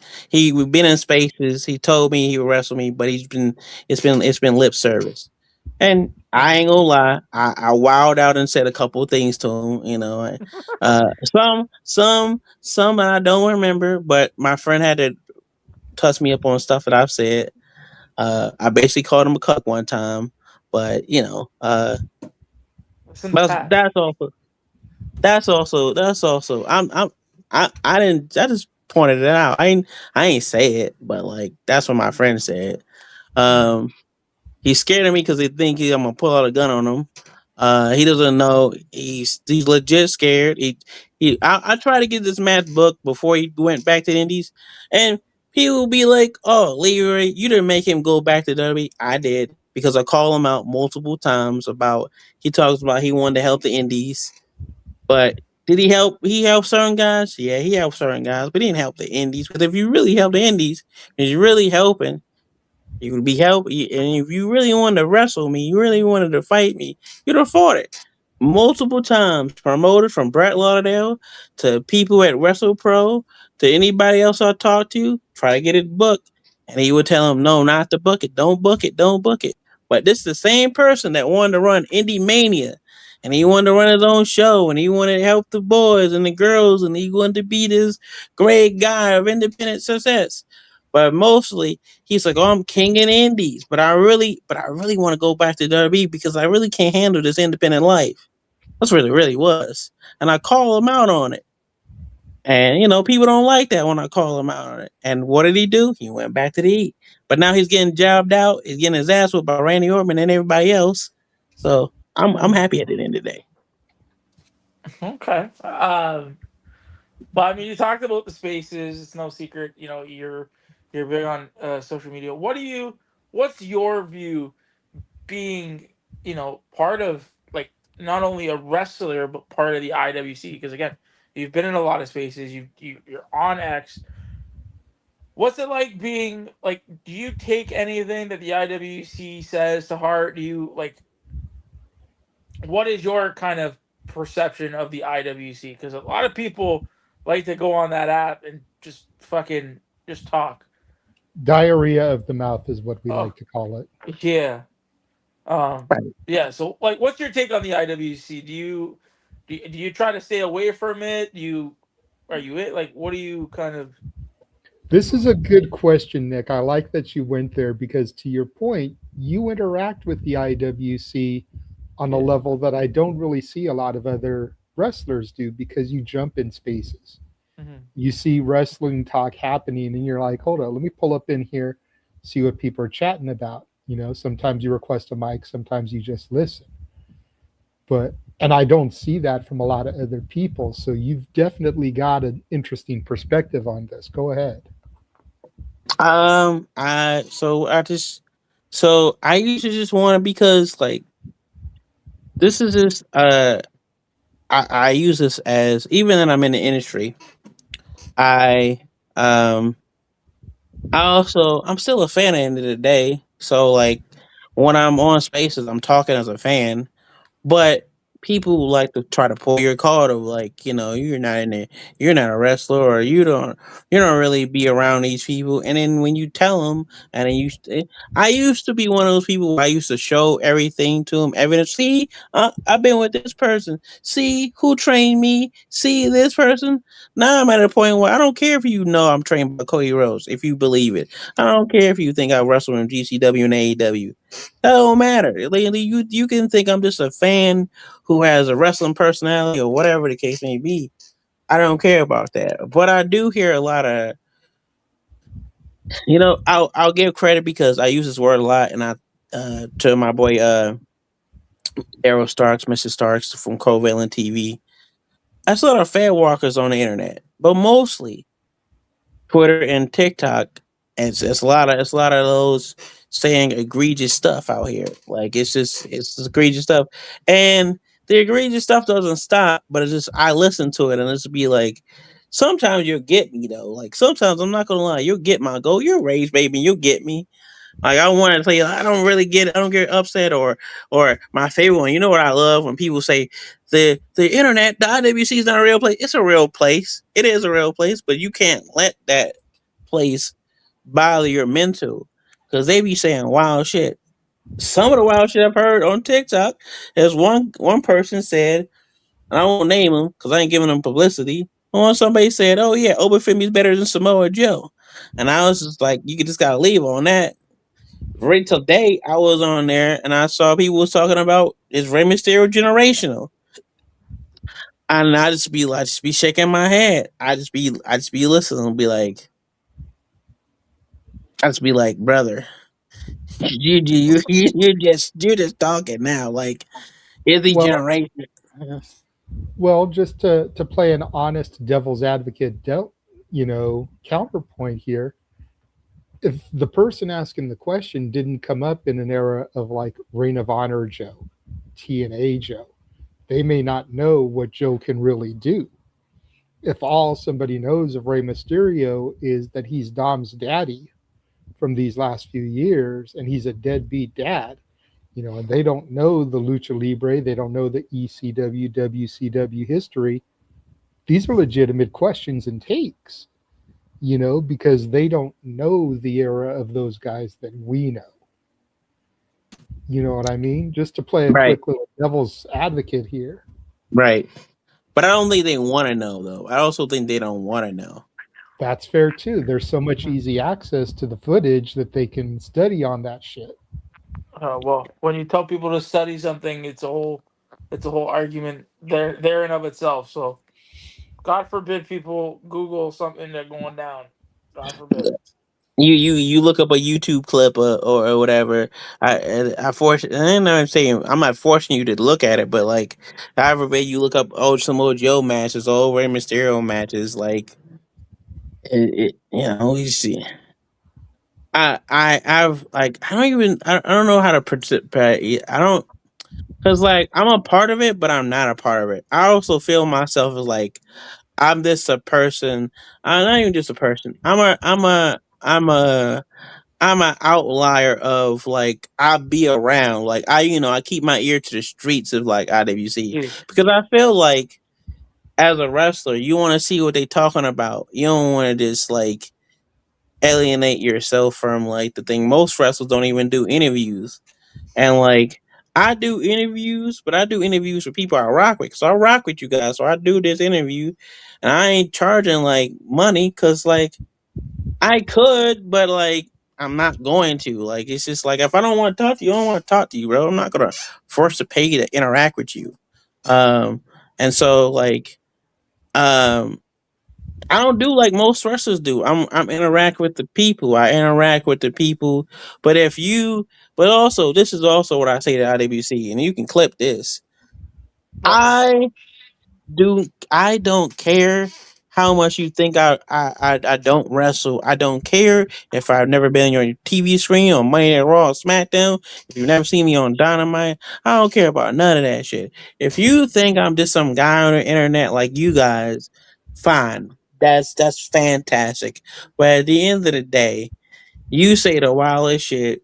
You be like, "Oh, do you wrestle? Oh, you do? I don't believe you." Okay, whatever. What I do care is the funniest thing is people pay attention to where I be at. They be watching what I be doing. You don't, and like I hate to bust up people's bubble, but you don't think Cody Rhodes is watching what I'm doing because I'm part of his Nightmare family? You don't think people that I know in AEW is watching my streams or secretly, not publicly, secretly watching the TikTok lives? Shit, one of them will probably watch this interview going back. Like, but what they don't understand is I got people in the industry, and I use this word a lot because I have to get real. I never really use it, but I got people in the whole. I have people from WWE, TNA, Ring of Honor. I don't know. I don't think New Japan, but like all the promotions that you would think that you think of the majors and shit. The watching my stuff. Why? Because they know they want to keep up with me. I'm friends with a lot of people in there. And when I tell people this, they think I'm being an egomaniac or I'm too cocky. No, it's a fact that I know people. I'm friends with Brian Breaker. I'm friends with Roxanne. I'm friends with Kevin Knight. I'm friends with Jay Cargill. Like the infantry are my homies. Like, and I say this not to brag, this is a fact, but when you try to call me, I'm like, oh, you're lying, you're this. You, IWC, you people can't tell me who I know, you can't tell me who I am, but you like to tell somebody who they are. You don't know Zilla 52. You don't know this person. How you know? How do you know? Like Andre said, how do you know what I know? You don't know me. No, exactly.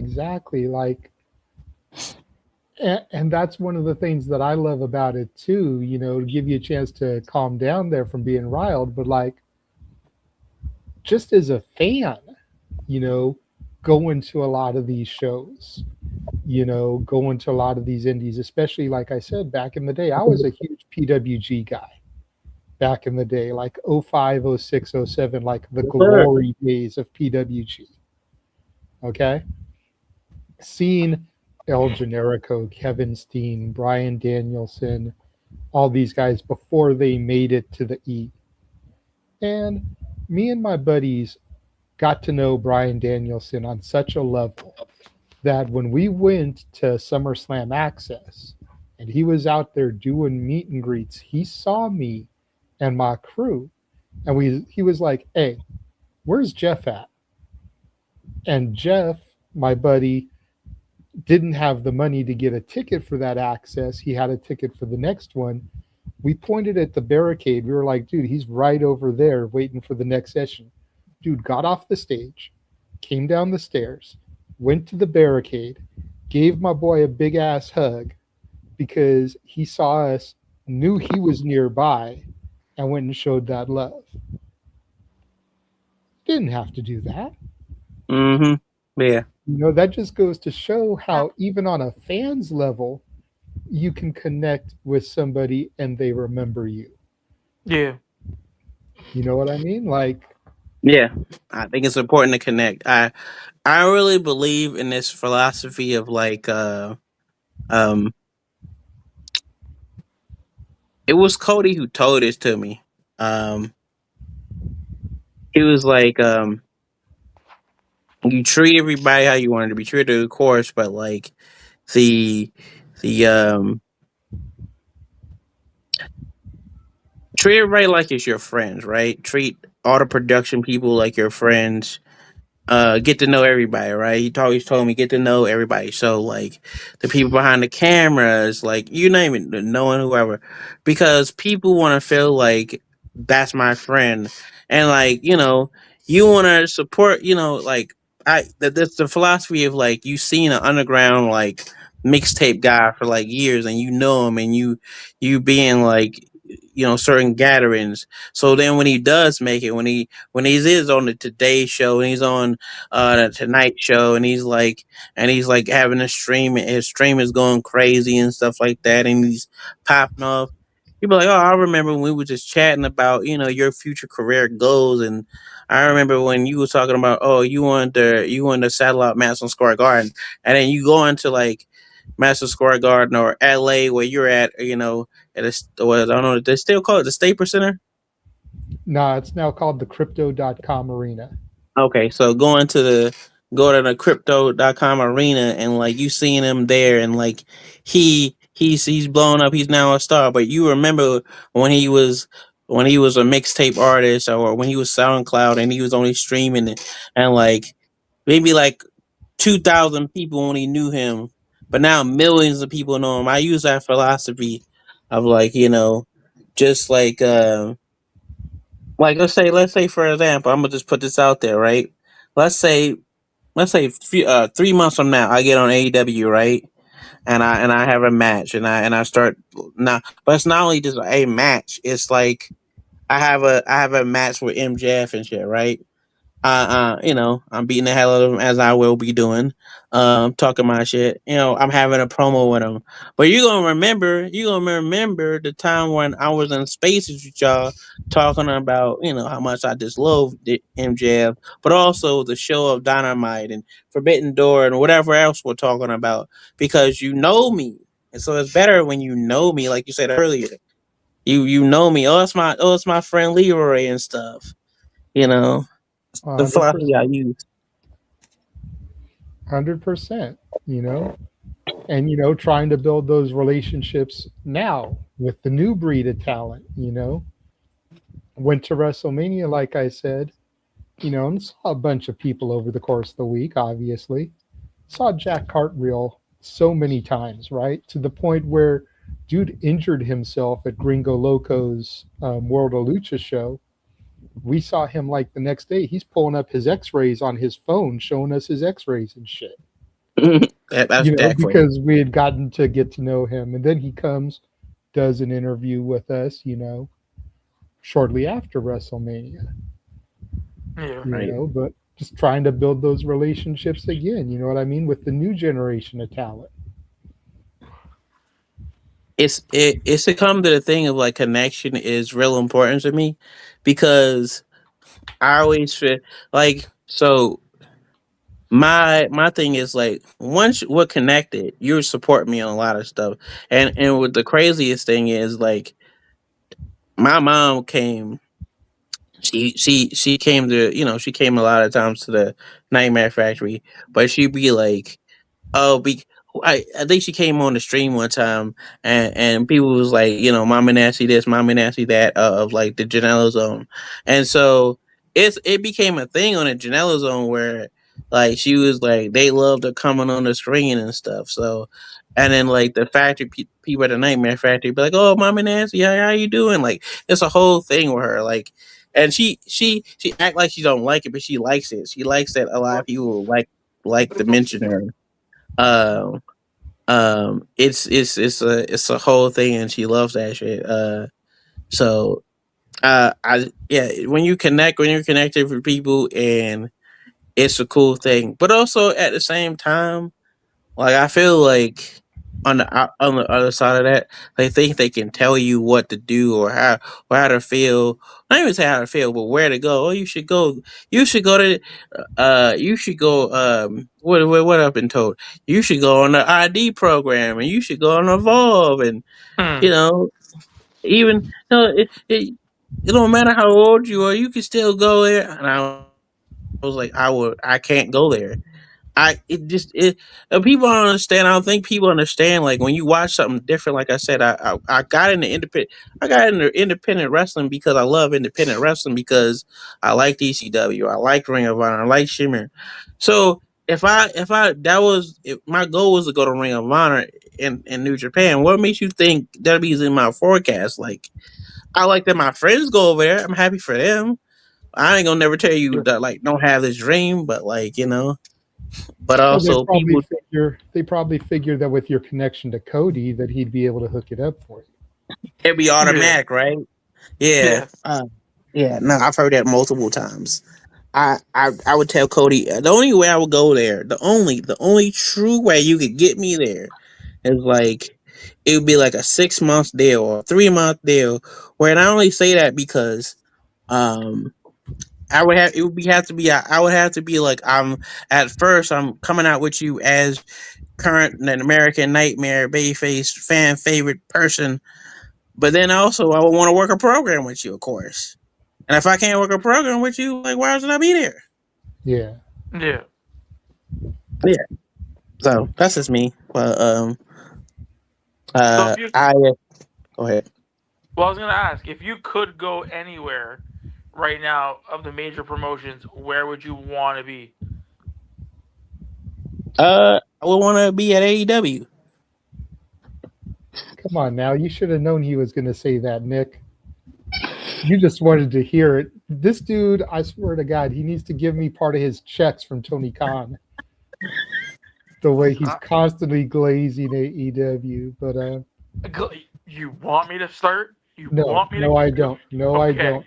So before we start to wind this down, because we do want to start to get you out of here, Leroy. I want to throw up a few graphics for the upcoming 1FW show at Center Stage, the summer stage show, and kind of let us know a little bit about some of these matches, because I saw some matches announced that might attract fans. You know, talents they know versus talents they don't, obviously. So talk to us a little about the Guns, Billy Austin and Colton versus the Superstars. Who exactly are the Superstars? All right. So this where it's pronounced the superstars, as they told me multiple times. The superstars are this band, literally a band, and they're like a combination of Guns N' Roses. Currently, they're doing their Ozzy kind of band. They're a band, but they're also a tribute band at the same time. So they're like a Ozzy Osbourne type of uh you know, they wrestle, they rock out. They rock out when they're not wrestling, they're rocking out. And they're doing there like a tribute band. They tribute but even if they're a tribute band, they try to be original. They like the stylings of, like I said, Motley Crue, that whole hair band metal, Ozzy Osbourne type of thing, So they're a great tag team. I've wrestled them and I keep wrestling them multiple times on multiple shows, but they're extremely entertaining. The guy on the far left, my right or your right or whatever. Uh, his name is Tommy Mars. He's the drummer. Nikki 8, he's the singer, and I think I would say the other person, his name is Jimmy Wild. He's the bass of the group, I guess. Yeah, I guess bass. Or I don't know what are his other. I guess bass. He has a lot of deep voice, so I guess bass. So they're a band. They're a band tribute wrestlers who like that kind of stylings. I know that's a little long, but yeah. All right. And then you were talking about a couple of these young ladies earlier, Angelica Risk, Hyena Hera, and Shotzi Blackheart. Triple threat for the women's title. Yeah, making her debut and stuff. That's real. I saw that and I thought it was pretty cool. I ain't like I said before. Hyena Hera is as a she's a person that always has a bad attitude. Basically, like I always had a bad day. Like, and if she watches this, she's gonna know. There's no disrespect. She's basically a bitch. Basically, I'm not calling her one, but she having a bitchy attitude. Like I'm ready to slap somebody and stuff. So, I'm having a bad day. Like I said, and Helica is a spicy quesadilla, fiery personality. She's if if if what's her name from GCW? The Cali girl. I can't think of her name. Vipress. Vipress. If Vipress had a friend that was a gangster girl type of energy that she was on, that's at Helica Red. So she's on that gangster type of girl. She's from the West Coast area. She's from New Mexico, Albuquerque, New Mexico. So yeah, they different out there. They crazy out there. So from what I hear. Yeah. The Latinos are spicy. Yep. So And then I saw this match, and I mean, Jesus Christ, Jay Lethal and Jonathan Gresham. yeah, this is probably like the second match that they done, outside of Ring of Honor. So it's gonna be fire. I don't know if it's gonna be a pure rule style, but I think it's gonna be regular. You know, it's gonna be a phenomenal match either way. In recent times, I have been getting close to Jay Lethal and become cool with Jay Lethal. So he's been giving me advice and stuff and helping me out. So giving me gems of knowledge. So we got that and other stuff. So and that's not even that's just the master. That's just the master to announce. Like I don't even know what I'm doing. To be honest, I just know I'm beating up somebody. I saw a few other matches announced, but I figured for the audience that we attract, like those would be the big talking points to try to hook them in, you know? Yeah. It's yeah. I would say I don't know if it's gonna be on my AEW because it'll be on there at some point. I don't think it's gonna be on there live, but yeah, if you're in the Atlanta area and you're watching this, definitely get your tickets. Definitely tap in to onefwlive.com and get your tickets because one, you want to see me, of course, but you want to see all the people at 1FW, and see why we're one of the best wrestling companies in the nation, in professional wrestling and in independent wrestling. See why we are on AEW, my AEW, why we was the first one. Cause Tony Khan, he knows his wrestling, bro. I've talked to him. He watches a lot of wrestling. Still to this day. He watches Beyond Wrestling and places like that. Like he pays attention. Unlike he doesn't pay nobody. Like we'll say it. He don't do it like Triple H. He don't pay people to watch from a phone in his bedroom. Nah, he be on the plane watching wrestling, and that's why he picks up top tier talent, and they become on AEW. So, yeah.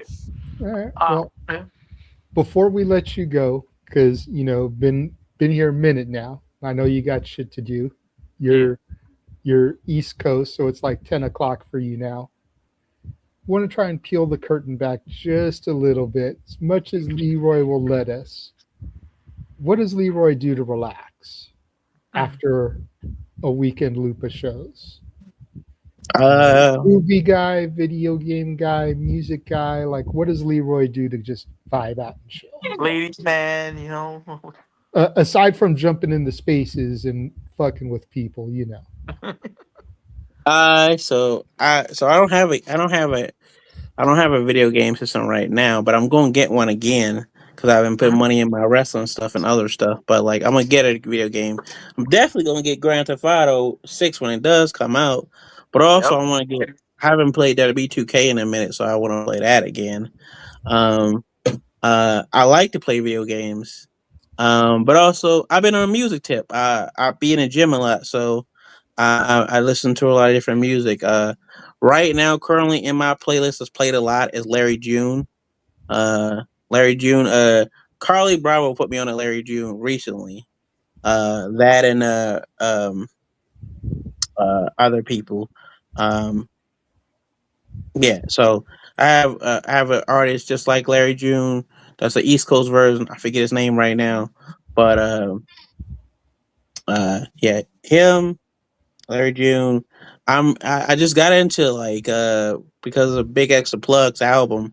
I discovered her Laney. What was it? It was Ella Laney. She's a country artist. She's really good. I listen to her. So, but since I don't have a video game, I just be chilling. I just be listening to music. When I'm not when I'm doing that to help me rewind, I watch a lot of of course I just watch a lot of wrestling, but also I watch a lot of comedy. When I'm not wrestling, I do comedy. I've been stepping back on the stage and stuff. So I write bullet points of my stand up set, and I'm also looking for gems to get better as a stand up comedian. So Yeah. so I got a real question, real quick, because I know that again, you are a wrestler, but you're also part of the IWC. What is your take on? And me and kind of JJ have talked about this, with wrestling in general between the major companies has largely been not exciting. What's your take on the major companies in 2026 and wrestling in general in 2026? I think we're in a transitional period with with a lot of ones. I really believe that get mad at me if you want to, and I'm gonna tell you this. Get mad at me if you want to. On TNA, besides Casey Navarro and Nick Nemeth, the number one person that's driving the ratings for me, and I think it's improved, is AJ Francis. Best thing going on there. Best big man in the business, the best heel, because he pisses you off, and you hate when he tells you. I saw this was recently. I think this is like months ago, but he says he's not wearing. He say he's not wearing. He's not wearing the little drawers, little panties, and I'll be honest. I'm agree with him. I'm. It's not because I'm out of shape or nothing. Even when I do get in shape, I'm not wearing no trunks. The only thing that I'm wearing is shorts. So I think he's one of the people. I think that this is going to. Well, the Fat Walker's going to be mad about this one. We're in a transitional period because AEW's taking off. It's becoming. It's coming. Not only becoming. It is to me. And going forward, y'all see what I'm talking about. The number one wrestling company, the home of professional wrestling. And you can get mad at me once you can't. I ain't gonna watch no. I ain't gonna watch no Bloodline for. And I love Jacob. Jacob's the homie. And if Zilla comes on there, I'll check out his debut. But that's not my main priority. Number two is there to be number one is AEW. Number three is TNA, and number four is GCW. And under GCW is one FW. And Jesus. then MOW and then NWA. But people are gonna clip this shit and be like, "Yo," Hey, be like, "Are you drawing it's drugs?" a hot take. I can't believe you said that on the air. Jesus. Well, I can't disagree with you. Just saying. It's a hot take. I think it all just comes down to what you like. When it comes to in-ring graps, I'm not going to sit here and dispute that AEW is better than WWE. But 5-hour pay-per-views fucking kill me. That's too much. That's extreme. That should be saved for WrestleMania or All In, in their case. There's no reason why they should be doing 5-hour pay-per-views on a consistent basis. 4-hour, 4.5-hour pay-per-views. That's too much. I'm a guy that gets roped into the stories. WWE does stories better than AEW. AEW is getting better. They've picked up their story game in 2026, but it's still not as compelling to me as WWE's are. I get it. I get it. I mean, they still got some people over there, but this is just me. I feel like let's get it out the way. I've what you asked me about the IWC. I'm okay with being the affiliate, but I'm okay with being the villain because everybody tries to make me the villain. So I'm all right with that. Yeah, I like people that you don't like. I like AJ Francis. I like I don't like Darius Carter, but I respect Darius Carter is, besides MJF. I'm like, no, I'm not giving that motherfucker credit. Darius Carter, as much as I dislike Darius Carter tactics, he's the best heel in the business right now. MJF is second right now. I don't care what nobody say. Yeah, it's personal. Yeah, I'm being biased. Are you going to fight me? I don't think so. And if you do, you're going to be losing. So, Man, fuck those uh, guys. you know, So I'm gonna hit you with something real quick, just so we can, like JJ said, we're gonna wrap this thing up. Uh, so Eric, question we ask all our guests. It's pretty simple. Big night, big match, big day. What are you doing? Are you doing a pre-game meal or a post-game meal? And if you are, what is your meal? Saint.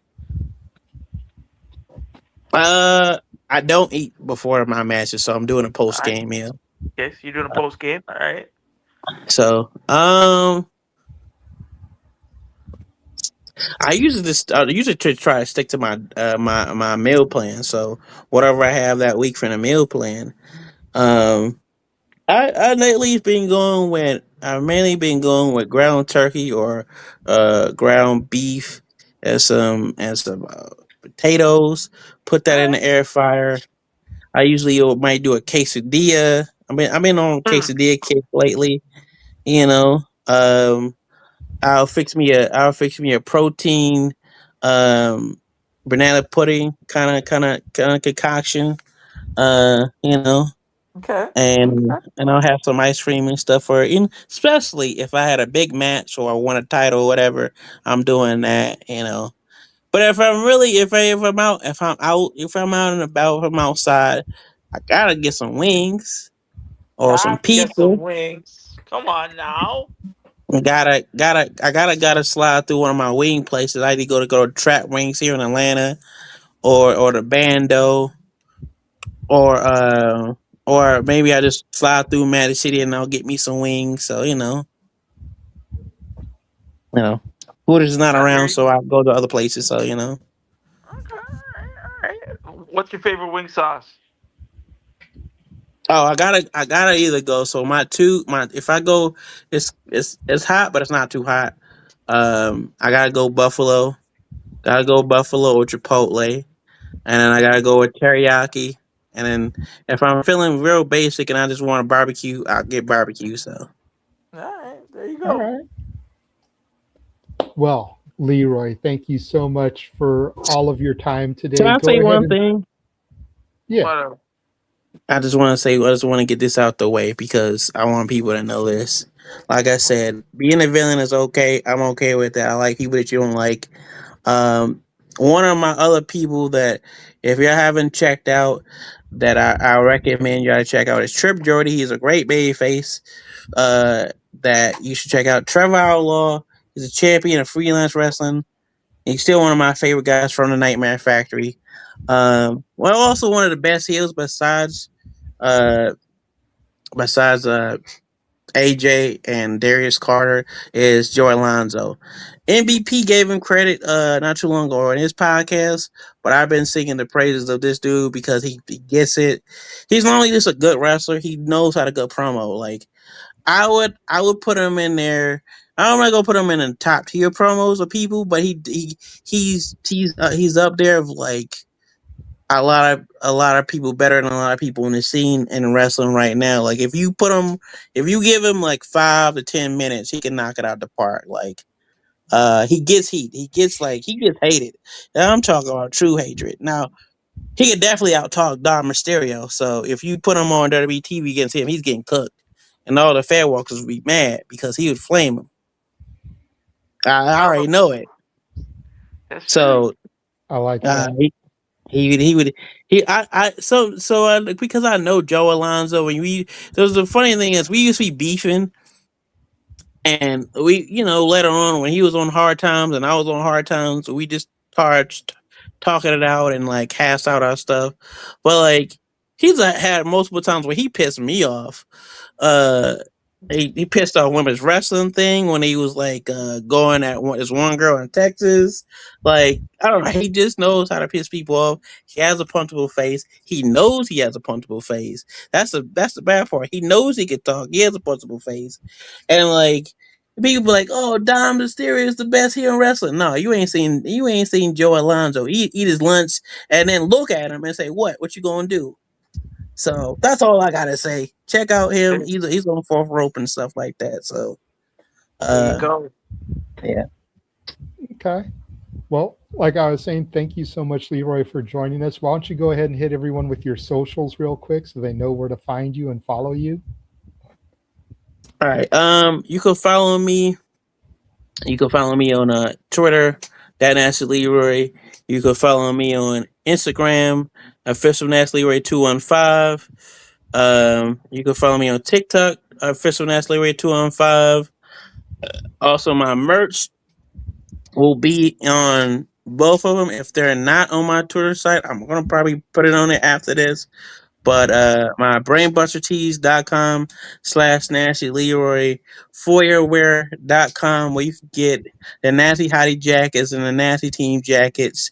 You know, it's you can get the Barbero style jackets of those because I just like those jackets, and so I created my own one.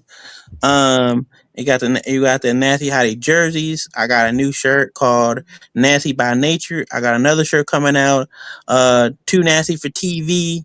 It's my new Jack inspired one, and the new Roy kind of thing. And then of course my Nasty Team merch and stuff like that. You can get on there.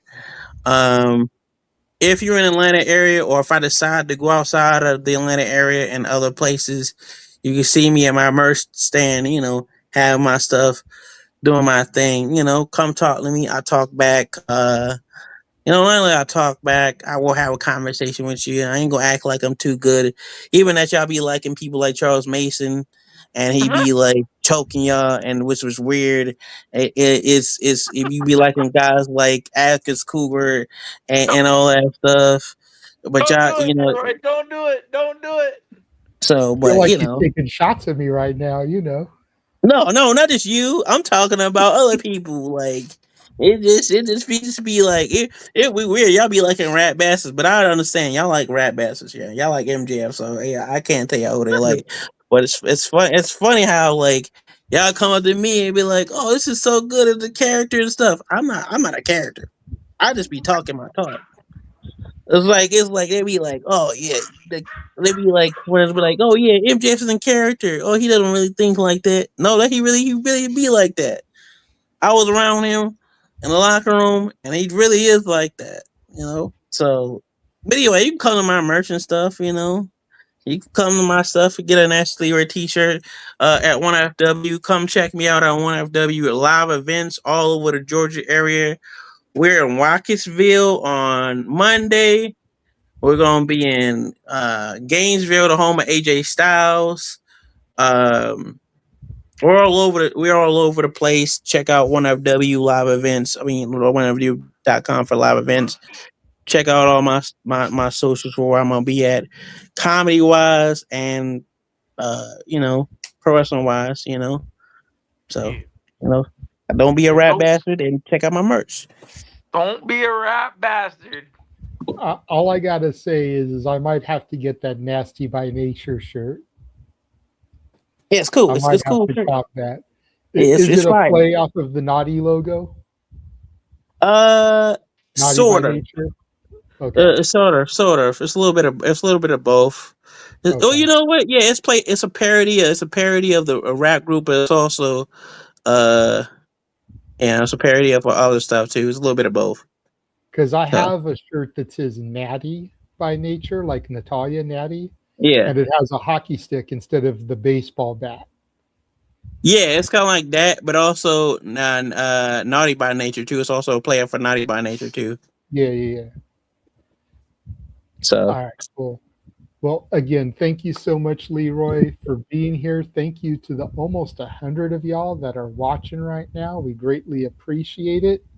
Hopefully that's some new Nasty fans. Hopefully that's some new people going to be coming out to 1FW.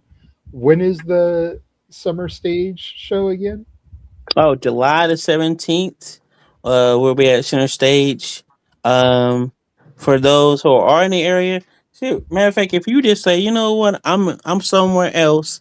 I'm in the southeast. I want to travel. If you're not in the south, and you want to travel, I'm telling you, if you miss this event, you'll be kicking yourself because I have a feeling there's lots of surprises that you never know who popped up. Last time we had Brody King pop up there, and he was hitting the hole in the locker room. I didn't even know he was there until he came out, so walked out and stuff. So you never know who might be there. You never know what might happen. I know I'm gonna beat up somebody because I won a battle royal last time. So just see what happens. Um, so yeah, it's I'll say this before I leave. It's a thing that I've been on a lot of cards, and I'm so happy that 1FW has grown and to like we got like our own. I feel like we got our own like our own territory like back in the day kind of shit like like our own Mid South, our own Crockett, our own kind of like national TV kind of thing because we're here locally. We actually have our own local TV show. We on Peachtree Sports Network, and so if you turn to like the channel, it comes on and stuff. So when you don't have my AW and stuff, so I think it's pretty cool. Yeah, so unlike anything else that you go to, I really believe that you'll have a great time. You got characters like the superstars, you got the women's division, you got myself, you got QT, you got Grillo and his group, you got Brody. He's probably like one of the most charismatic people besides me. And the kids fucking love him, bro. Like they go crazy. Like he's the top guy. I'm not gonna compare him to Cena because I'm not comparing people to Cena. But he's the top guy. They go crazy for him. So yeah, check out us on 1W. We just put out an episode right um recently. Like I said, a cage match with and Remy Reed and Hyena Hair and Helica Riss, and then we also got Rosario Grillo. Was that Rosario Dawson? Rosario Grillo. uh, on our latest episode. And yeah, so stay tuned. So And make sure you stay tuned here for the Simply Reliable Studios as we will be back on Saturday with our regular shenanigans. For Nick, for Nasty Leroy, I am the Renegade JJ Williams. Thanking y'all for joining us, and we will catch you guys next time. Later, y'all.